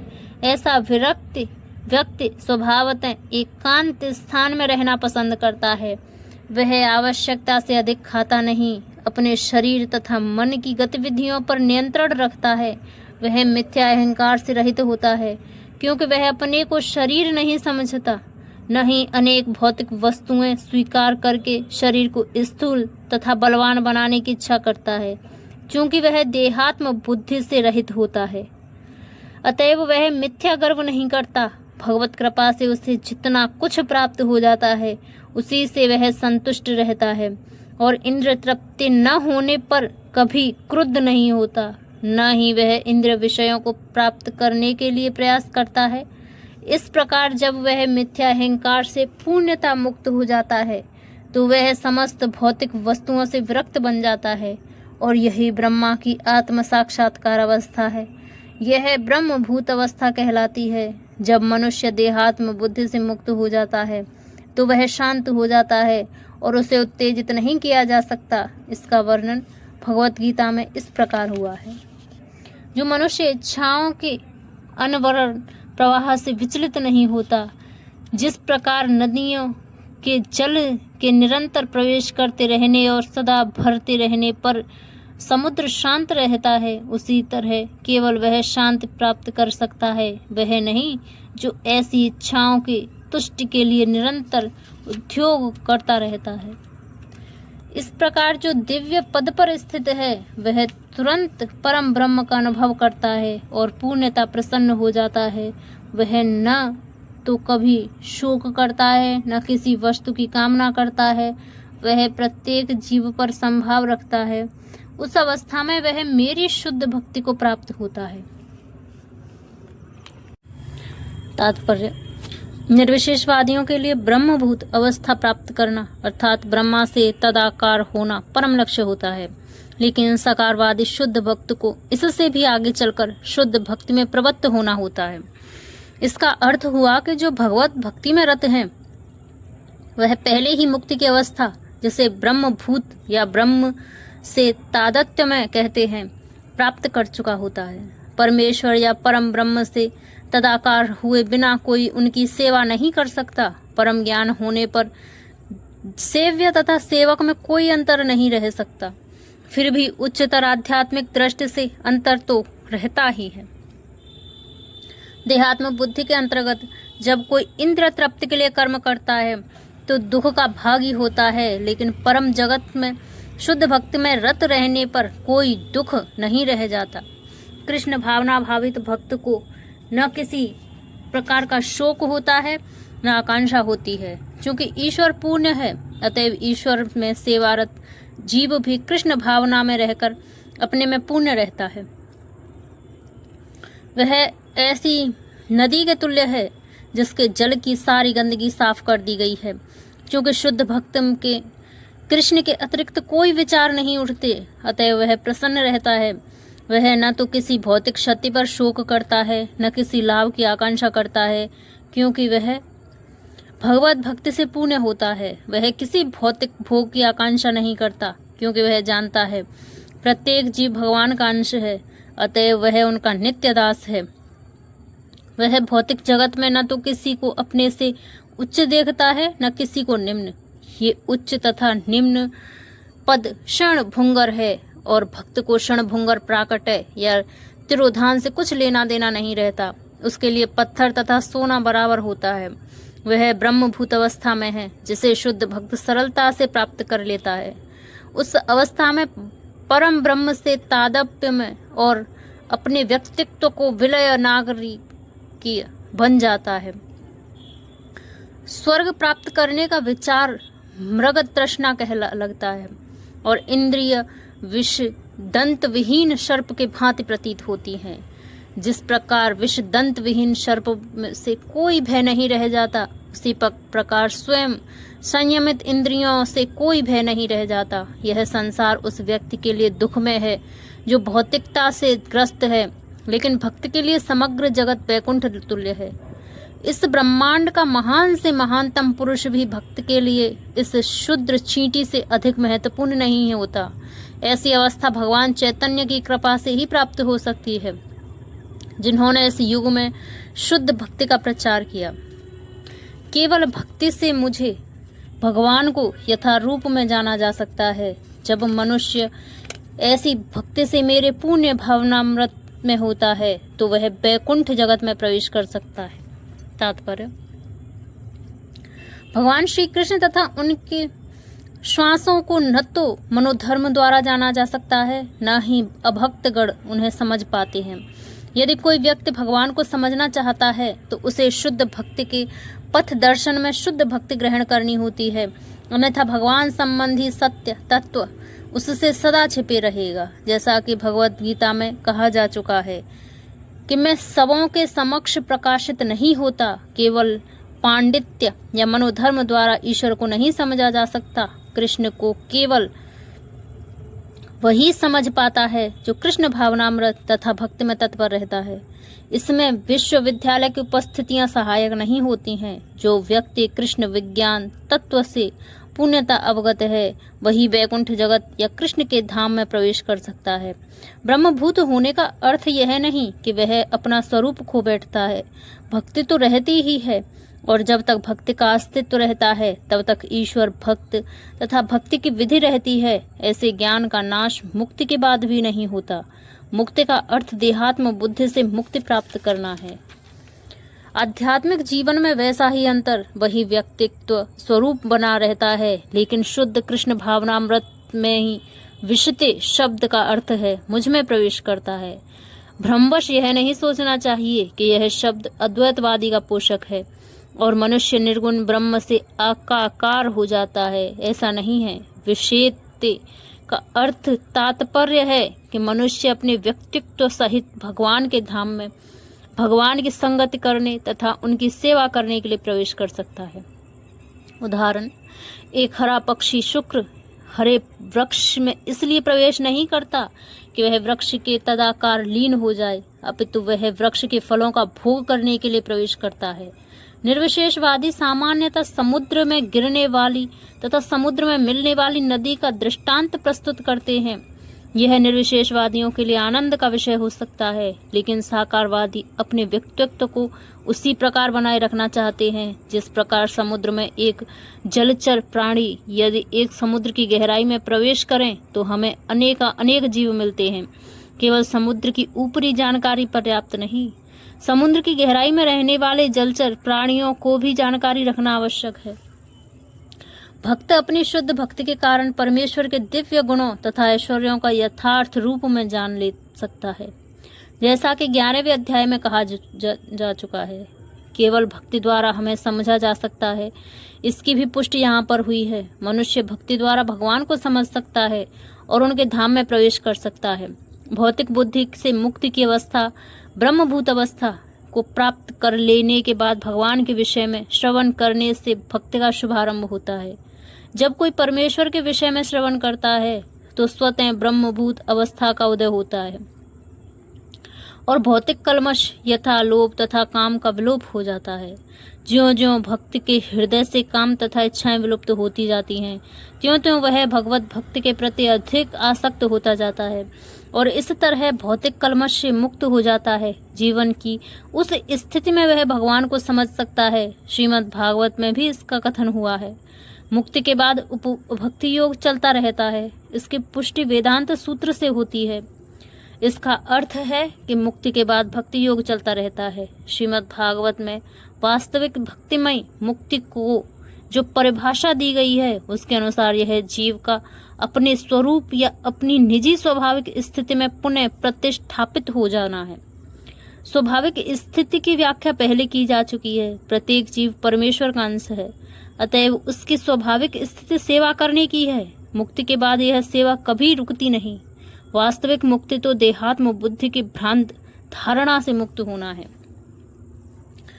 मेरा शुद्ध भक्त मेरे संरक्षण में समस्त प्रकार के कार्यों में संलग्न रहकर भी मेरी कृपा से नित्य तथा अविनाशी धाम को प्राप्त होता है। तात्पर्य, मद व्यपाश्रय शब्द का अर्थ है कि परमेश्वर के संरक्षण में भौतिक कल्मश से रहित होने के लिए शुद्ध भक्त परमेश्वर या उनके प्रतिनिधि स्वरूप गुरु के निर्देशन में कर्म करता है। उसके लिए समय की कोई सीमा नहीं है। वह सदा 24 घंटे 100% परमेश्वर के निर्देशन में के कार्यों में संलग्न रहता है। ऐसे भक्त पर जो कृष्ण भावनामृत में रत रहता है, भगवान अत्यधिक दयालु होते हैं। वह समस्त कठिनाइयों के बावजूद अंत तोगत्वा दिव्यधाम या कृष्ण लोक को प्राप्त करता है। वहां उसका प्रवेश सुनिश्चित रहता है, इसमें कोई संशय नहीं है। उस परम धाम में कोई परिवर्तन नहीं होता। वहां प्रत्येक वस्तु शाश्वत, अविनश्वर तथा ज्ञान में होती है। सारे कार्यों के लिए मुझ पर निर्भर रहो और मेरे संरक्षण में सदा कर्म करो। ऐसी भक्ति के में मेरे प्रति पूर्णतः सचेत रहो। तात्पर्य, जब मनुष्य कृष्ण भावनामृत में रत करता है तो वह संसार के स्वामी के रूप में कर्म नहीं करता। उसे चाहिए कि वह सेवक के भांति परमेश्वर के निर्देश के अनुसार कर्म करे। सेवक को स्वतंत्रता नहीं रहती, वह केवल अपने स्वामी के आदेश पर कार्य करता है। उस पर लाभ हानि का कोई प्रभाव नहीं पड़ता। वह भगवान के आदेश के अनुसार अपने कर्तव्य का सच्चे दिल से पालन करता है। अब कोई यह तर्क दे सकता है कि अर्जुन कृष्ण के व्यक्तिगत निर्देश के अनुसार कार्य कर रहा था, लेकिन जब कृष्ण उपस्थित न हों तो कोई किस तरह कार्य करे। यदि कोई इस पुस्तक में दिए गए कृष्ण के निर्देश के अनुसार तथा कृष्ण के प्रतिनिधि के मार्गदर्शन में कार्य करता है तो उसका फल वैसा ही होगा। इस श्लोक में मतपर शब्द अत्यंत महत्वपूर्ण है। यह सूचित करता है कि मनुष्य जीवन में कृष्ण को प्रसन्न करने के लिए कृष्ण भावना भावित होकर कार्य करने अतिरिक्त अन्य कोई लक्ष्य नहीं होता। जब वह इस प्रकार कार्य कर रहा हो तो उसे केवल कृष्ण का ही चिंतन इस प्रकार से करना चाहिए।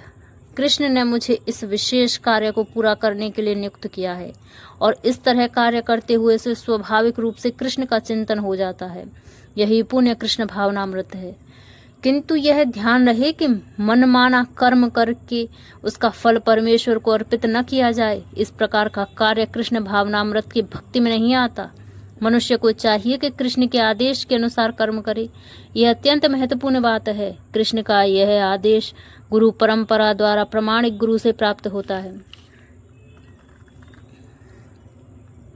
अतएव गुरु के आदेश को जीवन का मूल कर्तव्य समझना चाहिए। यदि किसी को प्रामाणिक गुरु प्राप्त हो जाता है और वह निर्देशानुसार कार्य करता है तो कृष्ण भावना में जीवन की सिद्धि सुनिश्चित है। यदि तुम मुझसे भावना भावित होगे तो मेरी कृपा से तुम बद्ध जीवन के सारे अवरोधों के लांग जाओगी। लेकिन यदि तुम मिथ्या अहंकारवश ऐसी चेतना में कर्म नहीं करोगे तो मेरी बात नहीं सुनोगे तो तुम विनिष्ट हो जाओगे। तात्पर्य: पुण्य कृष्ण भावना भावित व्यक्ति अपने अस्तित्व के लिए कर्तव्य करने के विषय में आवश्यकता से अधिक उद्युक्त नहीं रहता। जो मूर्ख हैं वह समस्त चिंताओं से मुक्त कैसे रहें, इस बात को नहीं समझ सकता। जो व्यक्ति कृष्ण भावनामृत में कर्म करता है, भगवान कृष्ण उनके घनिष्ठ मित्र बन जाते हैं। वे सदैव अपने मित्र की सुविधा का ध्यान रखते हैं और जो मित्र 24 घंटे उन्हें प्रसन्न करने के लिए निष्ठापूर्वक कार्य में लगा रहता है, वे उसको आत्मदान कर देते हैं। अतएव किसी को देहात्म बुद्धि के मिथ्या अहंकार में नहीं बन जाना चाहिए।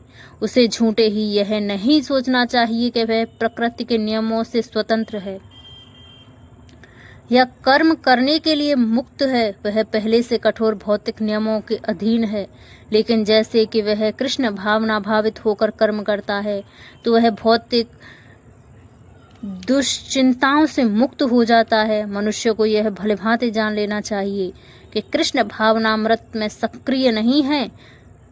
वह जन्म मृत्यु रूपी सागर के भंवर में पड़कर अपना विनाश कर रहा है। कोई भी बद्ध जीव यह सही नहीं जानता कि क्या करना चाहिए और क्या नहीं करना चाहिए।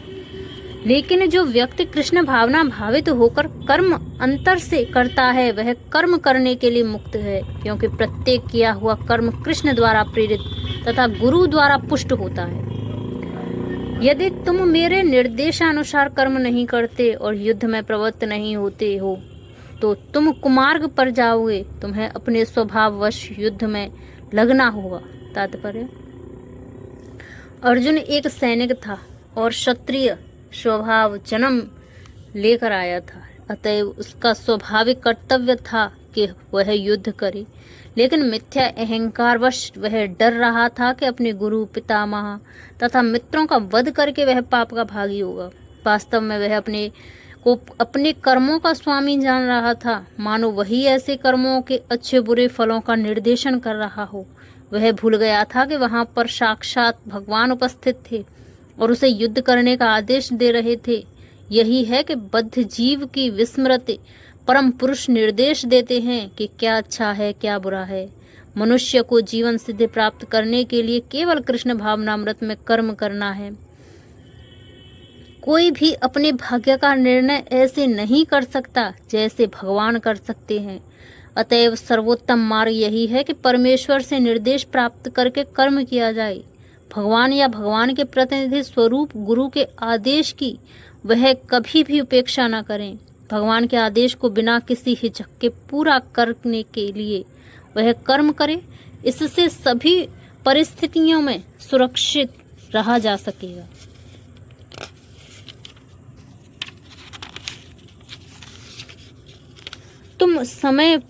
इस समय तुम मोहवश मेरे निर्देशानुसार कर्म करने से मना कर रहे हो, लेकिन हे कुंती पुत्र, तुम अपने ही स्वभाव से उत्पन्न कर्म द्वारा बाध्य होकर वह सब करोगे।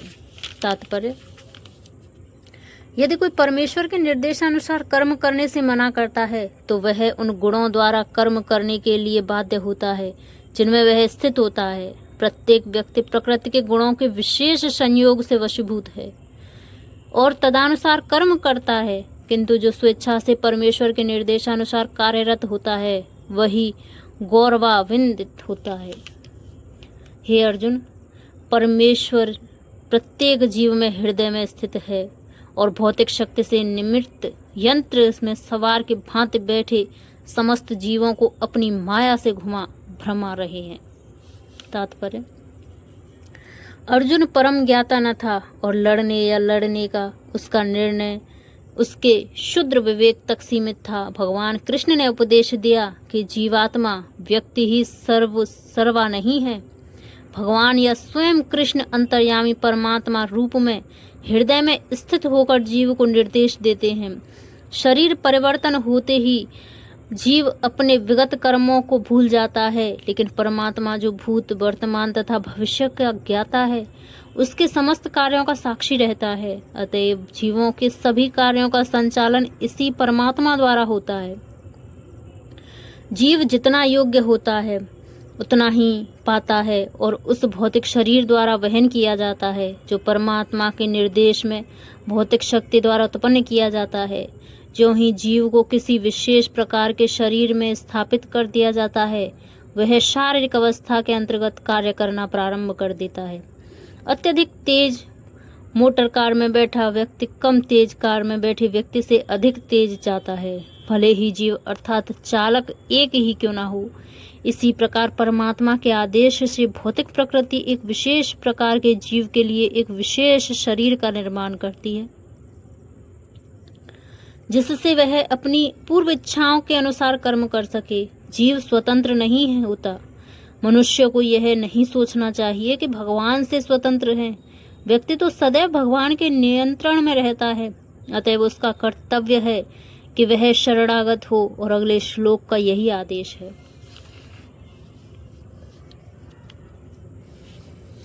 हे भारत, सब प्रकार से उसी की शरण में जाओ। उसकी कृपा से तुम परम शांति को तथा परम नित्य धाम को प्राप्त करोगे। तात्पर्य: अतएव जीव को चाहिए कि प्रत्येक हृदय में स्थित भगवान की शरण ले। इससे इस संसार के समस्त प्रकार के दुखों से छुटकारा मिल जाएगा। ऐसी शरण पाने से मनुष्य न केवल इस जीवन के सारे कष्टों से छुटकारा पा सकेगा, अपितु अंत में वह परमेश्वर के पास पहुंच जाएगा। वैदिक साहित्य में ऋग्वेद दिव्य जगत तद विष्णु परम पदम के रूप में वर्णित है, जो कि सारी सृष्टि ईश्वर का राज्य है। अतएव इसकी प्रत्येक भौतिक वस्तु वास्तव में आध्यात्मिक है, लेकिन परम पदम विशेषता नित्य धाम को बताता है, जो आध्यात्मिक आकाश या वैकुंठ कहलाता है।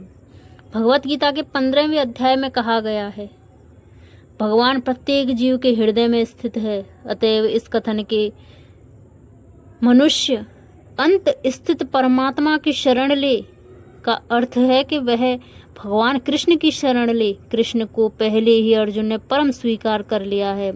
10वें अध्याय में उन्हें परम ब्रह्म परम धाम के रूप में स्वीकार किया जा चुका है। अर्जुन ने कृष्ण को भगवान तथा समस्त जीवों के परम धाम के रूप में स्वीकार कर रखा है, इसलिए नहीं कि यह उसका निजी अनुभव है, वरन इसलिए कि नारद, असित, देवल, व्यास जैसे महापुरुष इसके प्रमाण हैं। इस प्रकार मैंने तुम्हें गुहातर ज्ञान बतला दिया। इस पर पूरी तरह से मनन करो और तब जो चाहो सो करो। तात्पर्य: भगवान ने पहले ही अर्जुन को ब्रह्मभूत ज्ञान बतला दिया है। जो इस ब्रह्मभूत अवस्था में होता है वह प्रसन्न रहता है, न तो वह शोक करता है, न किसी वस्तु की कामना करता है।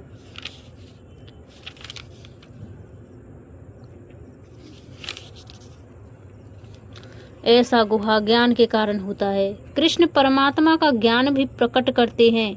यह ब्रह्म ज्ञान भी है, लेकिन यह उससे श्रेष्ठ है। यहाँ पर उत्थेष्ठित या कुरु जैसी इच्छा हो वैसा करो, यह सूचित करता है कि ईश्वर जीव की यच्छित स्वतंत्रता में हस्तक्षेप नहीं करता। भगवत गीता में भगवान ने सभी प्रकार से यह बतलाया है कि कोई अपनी जीवन दशा को किस प्रकार अच्छी बना सकता है। अर्जुन को उनका सर्वश्रेष्ठ उपदेश यह है कि हृदय में आसीन परमात्मा की शरणागत हुआ जाए। सही विवेक से मनुष्य को परमात्मा के आदेश के अनुसार कर्म करने के लिए तैयार होना चाहिए। इससे मनुष्य निरंतर कृष्ण भावनामृत में स्थिर हो सकेगा, जो मानव जीवन की सर्वोच्च सिद्धि है। अर्जुन को भगवान प्रत्यक्ष युद्ध करने का आदेश दे रहे हैं। भगवान शरणागत होना जीवों के सर्वाधिक हित में है, इससे परमेश्वर का कोई हित नहीं है। शरणागत होने के पूर्व जहाँ तक बुद्धि काम करे, मनुष्य को इस विषय पर मनन करने की छूट मिली है और भगवान के आदेश को स्वीकार करने की यही सर्वोत्तम विधि है।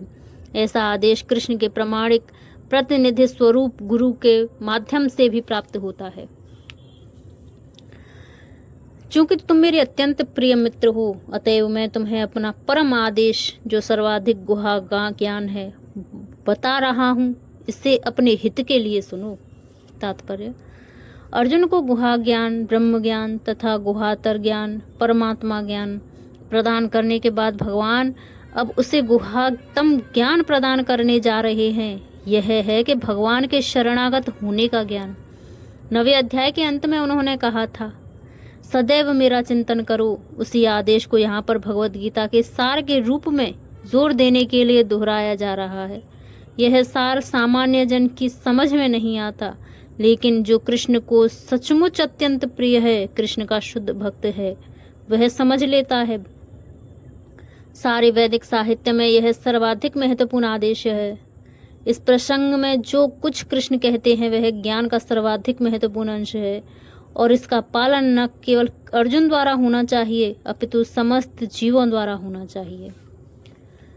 सदैव मेरा चिंतन करो, मेरे भक्त बनो, मेरी पूजा करो, मुझे नमस्कार करो। इस प्रकार तुम निश्चित रूप से मेरे पास आओगे। मैं तुम्हें वचन देता हूँ क्योंकि तुम मेरे परम प्रिय मित्र हो।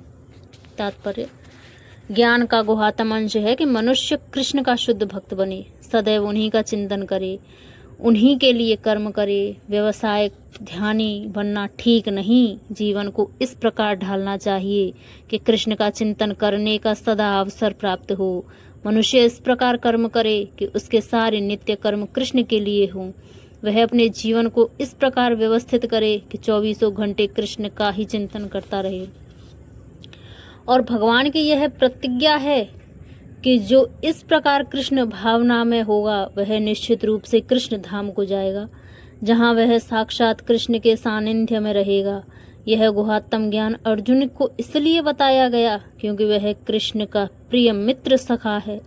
जो कोई भी अर्जुन के पथ का अनुसरण करता है वह कृष्ण का प्रिय सखा बनकर अर्जुन जैसी ही सिद्धि प्राप्त कर सकता है। ये शब्द इस बात पर बल देता है कि मनुष्य को अपना मन उस कृष्ण पर एकाग्र करना चाहिए जो दोनों हाथों में वंशी धारण किए, सुंदर मुख वाले, अपने बालों में मोर पंख धारण किए हुए सांवले बालक के रूप में है। कृष्ण का वर्णन ब्रह्म संहिता तथा अन्य ग्रंथों में पाया जाता है। मनुष्य को परम ईश्वर के आदि रूप कृष्ण पर अपने मन को एकाग्र करना चाहिए। उसे अपने मन को भगवान के अन्य रूपों की ओर नहीं मोड़ना चाहिए। भगवान के नाना रूप हैं, यथा विष्णु, नारायण, राम, वाराह आदि। किंतु भक्त को चाहिए कि अपने मन को उस एक रूप पर केंद्रित करे जो अर्जुन के समक्ष था। कृष्ण के रूप पर मन की यह एकाग्रता ज्ञान का गुहात्म अंश है, जिसका प्रकटीकरण अर्जुन के लिए किया गया क्योंकि वह कृष्ण का अत्यंत प्रिय सखा है। समस्त प्रकार के धर्मों का परित्याग करो और मेरी शरण में आओ। मैं समस्त पापों से तुम्हारा उद्धार कर दूंगा, डरो मत। तात्पर्य: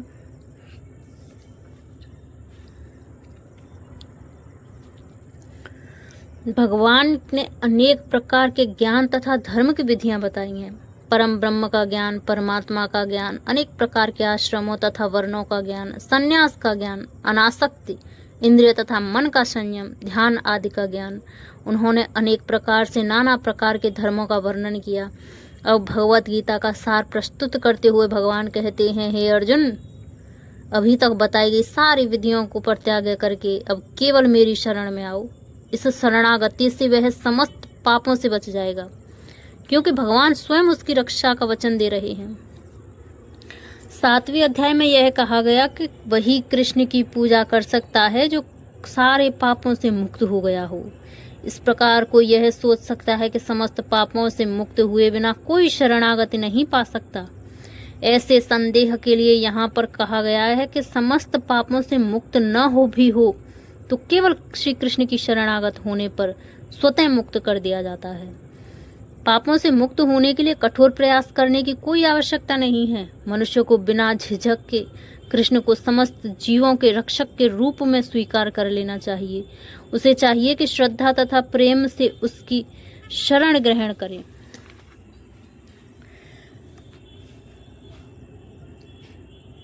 भक्ति योग के अनुसार मनुष्य को वही धर्म स्वीकार करना चाहिए जिससे अंततः भगवत भक्ति हो सके। समाज में अपनी स्थिति के अनुसार कोई एक विशेष कर्म कर सकता है, लेकिन यदि कोई अपना कर्म करने से कोई कृष्ण भावनामृत तक नहीं पहुंच पाता तो उसके सारे कार्यकलाप व्यर्थ हो जाते हैं। जिस कर्म से कृष्ण भावनामृत की पूर्ण अवस्था न प्राप्त हो सके उससे बचना चाहिए। मनुष्य को विश्वास होना चाहिए कि कृष्ण समस्त परिस्थितियों में उसकी सभी कठिनाइयों से रक्षा करेंगे। इसके विषय में सोचने की कोई आवश्यकता नहीं है कि जीवन निर्वाह कैसे होगा, कृष्ण इसको संभालेंगे। मनुष्य को चाहिए कि वह अपने आप को निस्सहाय माने और अपने जीवन की प्रगति के लिए कृष्ण को ही अवलंब समझे। पूर्ण कृष्ण भावना भावित होकर भगवत भक्ति में प्रवृत्त होते ही वह प्रकृति के समस्त कलमश से मुक्त हो जाता है। धर्म की विविध विधियां हैं और ज्ञान, ध्यान, योग आदि जैसे शुद्ध करने वाले अनुष्ठान हैं, लेकिन जो कृष्ण की शरणागत हो जाता है उससे इतने सारे अनुष्ठानों के पालन की आवश्यकता नहीं रह जाती। कृष्ण की शरण में जाने मात्र से वह व्यर्थ समय गंवाने से बच जाएगा। इस प्रकार वह तुरंत सारे उन्नति कर सकता है, समस्त पापों से मुक्त हो सकता है। श्री कृष्ण की सुंदर छवि के प्रति मनुष्य को आकृष्ट होना चाहिए। उनका नाम कृष्ण इसलिए पड़ा क्योंकि वे सर्व आकर्षक हैं। जो व्यक्ति कृष्ण की सुंदर सर्वशक्तिमान छवि से आकृष्ट होता है वह भाग्यशाली है। आध्यात्मवादी कई प्रकार के होते हैं। कुछ निर्गुण ब्रह्म के प्रति आकृष्ट होते हैं, कुछ परमात्मा के प्रति, लेकिन जो भगवान के साकार रूप के प्रति आकृष्ट होता है, इससे भी बढ़कर जो साक्षात भगवान कृष्ण के प्रति आकृष्ट होता है वह सर्वोच्च योगी है। दूसरे शब्दों में अनन्य भाव से कृष्ण की भक्ति गुहात्म ज्ञान है। संपूर्ण गीता का यही सार है। कर्म योगी, दार्शनिक योगी तथा भक्त सभी आध्यात्मवादी कहलाते हैं, लेकिन इनमें से शुद्ध भक्त ही सर्वश्रेष्ठ है। यहाँ पर माँ शुचः, मत डरो, मत झिझको, मत चिंता करो विशिष्ट शब्दों का प्रयोग अत्यंत सार्थक है। मनुष्य को यह चिंता होती है कि वह किस प्रकार सारे धर्मों को त्यागे और एकमात्र कृष्ण की शरण में जाए, लेकिन ऐसी चिंता व्यर्थ है।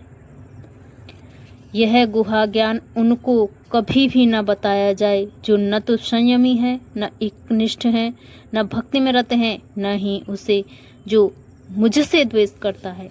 तात्पर्य: जिन लोगों ने तपस्या में धार्मिक अनुष्ठान नहीं किए उन्होंने कृष्ण भावनामृत में भक्ति का कभी प्रयत्न नहीं किया। जिन्होंने किसी शुद्ध भक्त की सेवा नहीं की तथा विशेषतः जो लोग कृष्ण की केवल ऐतिहासिक पुरुष मानते हैं या जो कृष्ण की महानता से द्वेष रखते हैं, उन्हें यह परम गुहा ज्ञान नहीं बताना चाहिए। लेकिन कभी कभी यह देखा जाता है कि कृष्ण से द्वेष रखने वाले असुरी पुरुष भी कृष्ण की पूजा भिन्न प्रकार से करते हैं और व्यवसाय चलाने के लिए भगवत गीता का प्रवचन करने का धंधा अपना लेते हैं। लेकिन जो सचमुच कृष्ण को जानने का इच्छुक हो उसे भगवत गीता के ऐसे भाष्यों से बचना चाहिए। वास्तव में कामी लोग भगवत गीता के प्रयोजन को नहीं समझ पाते। यदि कोई कामी न भी हो और वैदिक शास्त्रों द्वारा आदिष्ट नियमों का दृढ़ता पूर्वक पालन करता हो, लेकिन यदि वह भक्त नहीं है तो वह कृष्ण को नहीं समझ सकता। और यदि वह अपने को कृष्ण भक्त बताता है लेकिन कृष्ण भावना भावित कार्यकलापों में रत नहीं रहता, तब भी वह कृष्ण को नहीं समझ पाता। ऐसे बहुत से लोग हैं जो भगवान से इसलिए द्वेष रखते हैं क्योंकि उन्होंने भगवत गीता में कहा है कि वे परम हैं और कोई न तो उनसे बढ़कर है न उनके समान। ऐसे बहुत से व्यक्ति हैं जो कृष्ण से द्वेष रखते हैं। ऐसे लोगों को भगवत गीता नहीं सुनना चाहिए क्योंकि वे उसे समझ नहीं पाते। श्रद्धा विहीन लोग भगवत गीता तथा कृष्ण को नहीं समझ पाएंगे। शुद्ध भक्त से कृष्ण को समझे बिना किसी को भगवत गीता की टीका करने का साहस नहीं करना चाहिए। जो व्यक्ति भक्तों को यह परम रहस्य बताता है वह शुद्ध भक्त को प्राप्त करेगा और अंत में वह मेरे पास वापस आएगा। तात्पर्य, सामान्यतः यह उपदेश दिया जाता है कि केवल भक्तों के बीच में भगवत गीता का विवेचना की जाए, क्योंकि जो लोग भक्त नहीं हैं वे न तो कृष्ण को समझेंगे न ही भगवत गीता को। जो लोग कृष्ण को तथा भगवत गीता को यथारूप में स्वीकार नहीं करते, उन्हें मनमाने ढंग से भगवत गीता की व्याख्या करने का प्रयत्न करने का अपराध मोल नहीं लेना चाहिए। भगवत गीता की विवेचना उन्हीं से की जाए जो कृष्ण को भगवान के रूप में स्वीकार करने के लिए तैयार हों। यह एकमात्र भक्तों का विषय है, दार्शनिक चिंतकों का नहीं। लेकिन जो कोई भी भगवत गीता को यथारूप में प्रस्तुत करने का सच्चे मन से प्रयास करता है वह भक्ति के कार्यकलापों में प्रगति करता है और शुद्ध भक्ति में जीवन को प्राप्त होता है। ऐसी शुद्ध भक्ति के फलस्वरूप उसका भगवत धाम जाना ध्रुव है। इस संसार में उसकी अपेक्षा कोई अन्य सेवक न तो मुझे अधिक प्रिय है न कभी होगा। और मैं घोषित करता हूँ कि जो हमारे इस पवित्र संवाद का अध्ययन करता है वह अपनी बुद्धि से मेरी पूजा करता है, और जो श्रद्धा समेत द्वारा द्वेष रहित होकर इसे सुनता है वह सारे पापों से मुक्त हो जाता है और उन शुभ लोकों को प्राप्त होता है जहाँ पुण्यात्मा निवास करती हैं। तात्पर्य, इस अध्याय में भगवान ने स्पष्ट मना किया है कि जो लोग उनसे द्वेष रखते हैं उन्हें गीता न सुनाई जाए। भगवत गीता केवल भक्तों के लिए है, लेकिन ऐसा होता है कि कभी कभी भगवत भक्त आम कक्षा में प्रवचन करता है और उस कक्षा में सारे छात्रों के भक्त होने की अपेक्षा नहीं की जाती, तो फिर ऐसे लोग खुली कक्षा में क्यों चलाते हैं? यहाँ यह बताया गया है कि प्रत्येक व्यक्ति भक्त नहीं होता, फिर भी बहुत से लोग ऐसे हैं जो कृष्ण से द्वेष नहीं रखते। उन्हें कृष्ण पर परमेश्वर रूप में श्रद्धा रहती है। यदि ऐसे लोग भगवान के बारे में किसी प्रामाणिक भक्त से सुनते हैं तो वे अपनी सभी पापों से तुरंत मुक्त हो जाती है। ऐसे लोग को प्राप्त होते हैं जहाँ पुण्यात्माएं वास करती हैं। अतः भगवत गीता के श्रवण मात्र से ऐसे व्यक्ति को भी पुण्य कर्मों का फल प्राप्त हो जाता है जो अपने को शुद्ध भक्त बनाने का प्रयत्न नहीं करता। इस प्रकार भगवत भक्ति हर एक व्यक्ति के लिए अवसर प्रदान करता है कि वह समस्त पापों से मुक्त होकर भगवान का भक्त बने।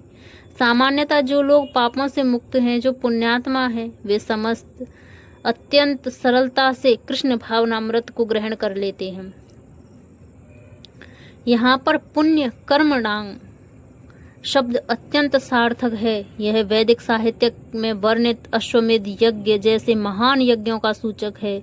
जो भक्ति का आचरण करने वाले पुण्यात्मा हैं किंतु शुद्ध नहीं होते, वे ध्रुव लोक को प्राप्त होते हैं जहाँ ध्रुव महाराज की अध्यक्षता होती है। वे भगवान के महान भक्त हैं और उनका अपना विशेष लोक है जो ध्रुव तारा या ध्रुव लोक कहलाता है। हे प्रथापुत्र, हे धनंजय, क्या तुमने इस शास्त्र को एकाग्र चित्त होकर सुना और क्या अब तुम्हारा अज्ञान तथा मोह दूर हो गया है? तात्पर्य, भगवान अर्जुन के गुरु का काम कर रहे थे, अतएव यह उनका धर्म था कि अर्जुन से पूछते कि उसने पूरी भगवत गीता सही ढंग से समझ ली है या नहीं। यदि नहीं समझी तो भगवान उसे फिर से किसी अंश विशेष या पूरी भगवत गीता बताने को तैयार हैं। वस्तुतः जो भी व्यक्ति कृष्ण जैसे प्रामाणिक गुरु या उनके प्रतिनिधि से भगवत गीता को सुनता है उसका सारा ज्ञान दूर हो जाता है। भगवत गीता कोई सामान्य ग्रंथ नहीं है जिसे किसी कवि या उपन्यास से लिखा हो। इसे साक्षात भगवान ने कहा है। जो भाग्यशाली व्यक्ति इन उपदेशों को कृष्ण से या उनके किसी प्रामाणिक आध्यात्मिक प्रतिनिधि से सुनता है वह अवश्य ही मुक्त पुरुष बनकर अज्ञान के अंधकार को पार कर लेता है। अर्जुन ने कहा, हे कृष्ण अच्युत, अब मेरा मोह दूर हो गया है। आपके अनुग्रह से मुझे मेरी स्मरण शक्ति वापस मिल गई है। अब मैं संशय रहित तथा दृढ़ हूँ और आपके आदेश अनुसार कर्म करने के लिए उद्धत हूँ। तात्पर्य, जीव जिसका प्रतिनिधित्व अर्जुन कर रहा है, उसका स्वरूप यह है कि वह परमेश्वर के आदेश के अनुसार कर्म करे। वह आत्म अनुशासन संयम के लिए बना है। श्री चैतन्य महाप्रभु का कहना है कि जीव का स्वरूप परमेश्वर के नित्य दास के रूप में है। इस नियम को भूल जाने के कारण जीव प्रकृति द्वारा बद्ध हो जाता है, लेकिन परमेश्वर की सेवा करने से वह ईश्वर का मुक्त दास बन जाता है। जीव का स्वरूप सेवक के रूप में है। उसे माया या परमेश्वर में से किसी एक की सेवा करनी होती है। यदि वह परमेश्वर की सेवा करता है तो वह अपनी सामान्य स्थिति में रहता है, लेकिन यदि वह ब्रह्म शक्ति माया की सेवा करना पसंद करता है तो वह निश्चित रूप से बंधन में पड़ जाता है। इस भौतिक जगत में जीव मोहवश सेवा कर रहा है। वह काम तथा इच्छाओं में बंधा हुआ है, फिर भी वह अपने को जगत का स्वामी मानता है। यही मोह कहलाता है। मोह होने पर पुरुष का मोह दूर हो जाता है और वह स्वेच्छा से भगवान की इच्छा अनुसार कर्म करने के लिए परमेश्वर की शरण ग्रहण करता है। जीव को फांसने का माया का अंतिम पाश यह धारणा है कि वह ईश्वर है। जीव सोचता है कि अब वह बद्ध जीव नहीं रहा, अब तो वह ईश्वर है। वह इतना मूर्ख होता है कि वह यह नहीं सोच पाता कि यदि वह ईश्वर होता तो इतना संशयग्रस्त क्यों रहता। वह इस पर विचार नहीं करता। इसलिए यही माया का अंतिम पाश होता है। माया से मुक्त होना भगवान श्री कृष्ण को समझना है और उनके आदेश अनुसार कर्म करने के लिए सहमत होना है। इस श्लोक में मोह शब्द अत्यंत महत्वपूर्ण है। मोह ज्ञान का विरोधी होता है। वास्तविक ज्ञान तो यह समझना है कि प्रत्येक जीव भगवान का शाश्वत सेवक है। इसलिए जीव अपने को इस स्थिति में न समझकर सोचना चाहिए कि वह सेवक नहीं अपितु इस जगत का स्वामी है, क्योंकि वह प्रकृति पर प्रभुत्व जताना चाहता है। यह मोह भगवत कृपा से या शुद्ध भक्त की कृपा से जीता जा सकता है। इस मोह के दूर होने पर मनुष्य कृष्ण भावनामृत में कर्म करने के लिए राजी हो जाता है। कृष्ण के आदेश के अनुसार कर्म करना कृष्ण भावनामृत है। बद्ध जीव माया द्वारा मोहित होने के कारण यह नहीं जान पाता कि परमेश्वर स्वामी है, जो ज्ञान में है और सर्व संपत्तिवान है। वे अपने भक्तों को जो कुछ चाहे दे सकते हैं। वे सबके मित्र हैं और भक्तों पर विशेष कृपालु रहते हैं। वे प्रकृति तथा समस्त जीवों के अधीक्षक हैं। वे अक्षय काल के नियंत्रक हैं। समस्त ऐश्वर्यों एवं शक्तियों से पूर्ण हैं। भगवान भक्त को आत्मसमर्पण भी कर सकते हैं, तो उन्हें नहीं जानना कि वह मोह के वश में है। वह भक्त नहीं बल्कि माया का सेवक बन जाता है। लेकिन अर्जुन भगवान से भगवत गीता सुनकर समस्त मोह से मुक्त हो गया। वह समझ गया कि कृष्ण केवल उसके मित्र ही नहीं बल्कि भगवान हैं, और वह कृष्ण को वास्तव में समझ गया। अतएव भगवत गीता का पाठ करने का अर्थ है कि कृष्ण को वास्तविकता के साथ जानना। वह व्यक्ति को पूर्ण ज्ञान होता है तो वह स्वभावतः कृष्ण को आत्मसमर्पण करता है। जब अर्जुन समझ गया कि यह तो जनसंख्या की अनावश्यक वृद्धि को कम करने के लिए कृष्ण की योजना थी, तो उसने कृष्ण की इच्छा अनुसार युद्ध करना स्वीकार कर लिया। उसने पुनः भगवान के आदेश के अनुसार युद्ध करने के लिए अपना धनुष बाण ग्रहण कर लिया। संजय ने कहा, इस प्रकार मैंने कृष्ण तथा अर्जुन इन दोनों महापुरुषों की वार्ता सुनी और यह संदेश इतना अद्भुत है कि मेरे शरीर में रोमांच हो रहा है। तात्पर्य: भगवत गीता के प्रारंभ में धृतराष्ट्र ने अपने मंत्री संजय से पूछा था, कुरुक्षेत्र के युद्ध स्थल में क्या हुआ। गुरु व्यासदेव की कृपा से संजय के हृदय में सारी घटना स्फुरित हुई थी। इस प्रकार उसने युद्ध स्थल की विषय वस्तु कह सुनाई। यह वार्ता आश्चर्यप्रद थी, क्योंकि इसके पूर्व दो महापुरुषों के बीच ऐसी महत्वपूर्ण वार्ता कभी नहीं हुई थी और न भविष्य में पुनः होगी। यह वार्ता इसलिए आश्चर्यप्रद थी क्योंकि भगवान भी अपने तथा अपनी शक्तियों के विषय में जीवात्मा अर्जुन से वर्णन कर रहे थे, जो परम भगवत भक्त था। यदि हम कृष्ण को समझने के लिए अर्जुन का अनुसरण करें तो हमारा जीवन सुखी तथा सफल हो जाए। संजय ने इसका अनुभव किया और जैसे जैसे उसकी समझ में आता गया। उसने यह वार्ता धृतराष्ट्र से कह सुनाई। अब यह निष्कर्ष निकला कि जहाँ जहाँ कृष्ण तथा अर्जुन हैं, वहीं वहीं विजय होती है। व्यास की कृपा से मैंने ये परम गुहा बातें साक्षात योगेश्वर कृष्ण के मुख से अर्जुन के प्रति कही जाती हुई सुनी। तात्पर्य: व्यास संजय के गुरु थे। संजय स्वीकार करते हैं कि व्यास की कृपा से ही वे भगवान को समझ सके।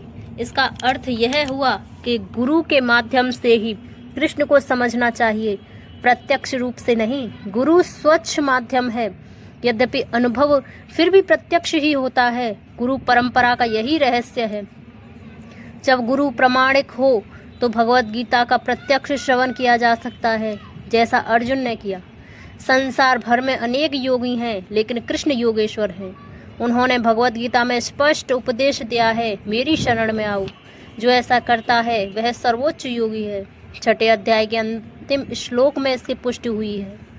नारद कृष्ण के शिष्य हैं और व्यास के गुरु, अतएव व्यास अर्जुन के ही समान प्रामाणिक है, क्योंकि वे गुरु परंपरा में आते हैं। और संजय व्यासदेव के शिष्य हैं, अतएव व्यास की कृपा से संजय की इंद्रियां विमल हो सकी और वे कृष्ण का साक्षात दर्शन कर सके तथा उनकी वार्ता सुन सके। जो व्यक्ति कृष्ण का प्रत्यक्ष श्रवण करता है वह इस गुहा ज्ञान को समझ सकता है। यदि वह गुरु परंपरा में नहीं होता तो वह कृष्ण की वार्ता नहीं सुन सकता, अतएव उसका ज्ञान सदैव अधूरा रहता है। विशेषतः जहाँ तक भगवत गीता समझने का प्रश्न है, भगवत गीता में योग की समस्त पद्धतियों का, कर्म योग, ज्ञान योग तथा भक्ति योग का वर्णन हुआ है। श्री कृष्ण इन समस्त योगी के स्वामी हैं, लेकिन यह समझ लेना चाहिए कि जिस तरह अर्जुन कृष्ण को प्रत्यक्ष समझ सकने के लिए भाग्यशाली था, उसी प्रकार व्यासदेव की कृपा से संजय भी कृष्ण को साक्षात सुनने में समर्थ हो सका। वस्तुतः कृष्ण से प्रत्यक्ष सुनने एवं व्यास जैसे गुरु के माध्यम से प्रत्यक्ष सुनने में कोई अंतर नहीं है। गुरु भी व्यासदेव का प्रतिनिधि होता है। अतएव वैदिक पद्धति के अनुसार अपने गुरु के जन्म दिवस पर शिष्यगण व्यास पूजा नामक उत्सव रचाते हैं।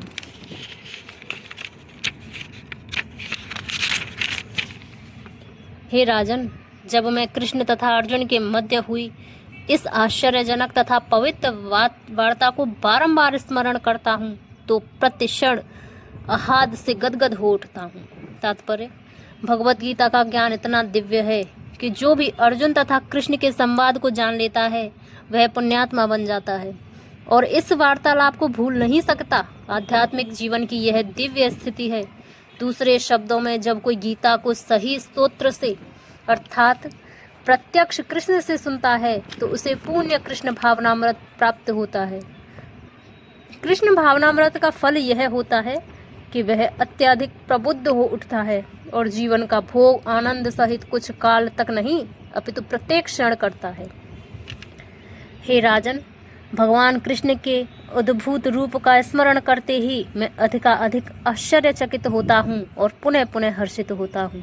तात्पर्य: ऐसा प्रतीत होता है कि व्यास की कृपा से संजय ने भी अर्जुन को दिखाए गए कृष्ण के विराट रूप को देखा था। निसंदेह यह कहा जाता है कि इसके पूर्व भगवान कृष्ण ने कभी ऐसा रूप प्रकट नहीं किया था।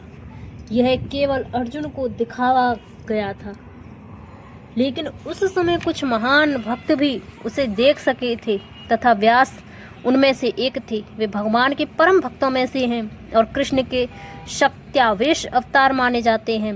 व्यास ने इसे अपने शिष्य संजय के समक्ष प्रकट किया, जिन्होंने अर्जुन को प्रदर्शित किए गए कृष्ण के उस अद्भुत रूप को स्मरण रखा और वे बारंबार उसका आनंद उठा रहे थे।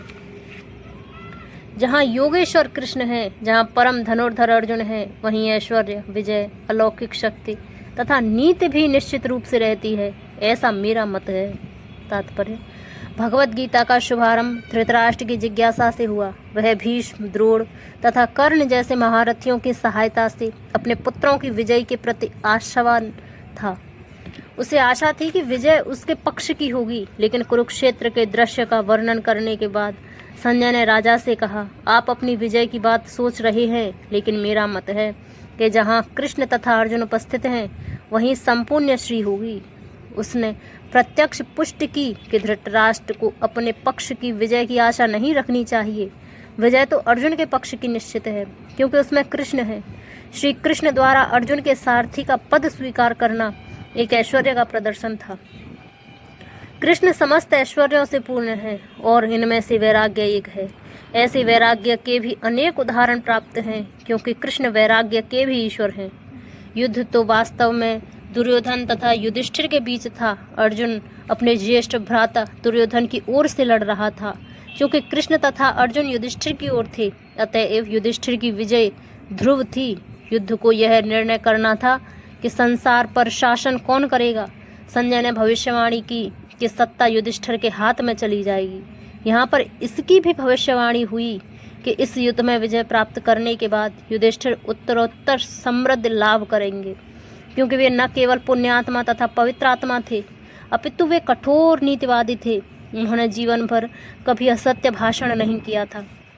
ऐसे अनेक अल्पज्ञ व्यक्ति हैं जो भगवत गीता के युद्ध स्थल में दो मित्रों की वार्ता के रूप में ग्रहण करते हैं, लेकिन इससे ऐसा ग्रंथ कभी शास्त्र नहीं बन सकता। कुछ लोग विरोध कर सकते हैं कि कृष्ण ने अर्जुन को युद्ध करने के लिए उकसाया, जो अनैतिक है, लेकिन वास्तविकता तो यह है कि भगवत गीता नीति का परम आदेश है। यह नीति विषयक आदेश 9वें अध्याय के 34वें श्लोक में है। मनुष्य को कृष्ण का भक्त बनना चाहिए। सारे धर्मों का सार है कृष्ण की शरणागति। भगवत गीता का आदेश धर्म तथा नीति की परम विधि है। अन्य सारी विधियां भले ही शुद्ध करने वाली तथा इस विधि तक ले जाने वाली हो, लेकिन गीता का अंतिम आदेश समस्त नीतियों तथा धर्मों का सार वचन है। कृष्ण की शरण ग्रहण करो या कृष्ण को आत्मसमर्पण करो, यह 18वें अध्याय का मत है। भगवत गीता में हम यह समझ सकते हैं कि ज्ञान तथा ध्यान द्वारा अपनी अनुभूति एक विधि है, लेकिन कृष्ण की शरणागति सर्वोच्च सिद्धि है। यह भगवत गीता के उपदेशों का सार है। वर्णाश्रम धर्म के अनुसार अनुष्ठानों कर्म कांड का मार्ग ज्ञान का गुहा मार्ग हो सकता है, लेकिन धर्म के अनुष्ठान के गुहा होने पर भी ध्यान तथा ज्ञान गुहातर है तथा पूर्ण कृष्ण भावना भावित होकर कृष्ण की भक्ति की शरणागति गुहात्तम उपदेश है। यही 18वें अध्याय का सार है।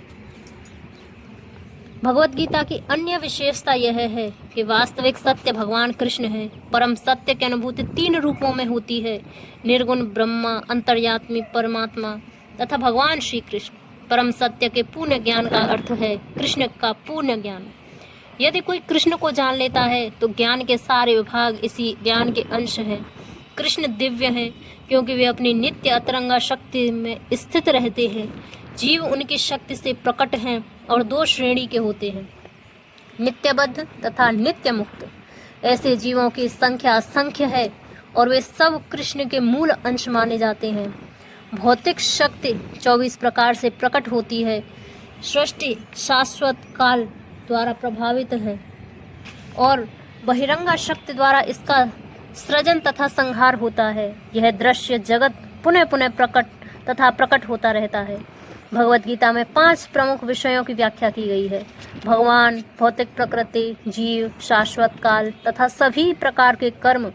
सब कुछ भगवान कृष्ण पर आश्रित है। परम सत्य की सभी धारणाएं, निराकार ब्रह्मा, अंतर्यामी परमात्मा तथा अन्य दिव्य अनुभूतियाँ भगवान के ज्ञान की कोट में सन्निहित हैं। यद्यपि ऊपर से भगवान, जीव, प्रकृति तथा काल भिन्न प्रतीत होते हैं, लेकिन ब्रह्मा से कुछ भी भिन्न नहीं है। लेकिन ब्रह्म सदैव समस्त वस्तुओं से भिन्न है।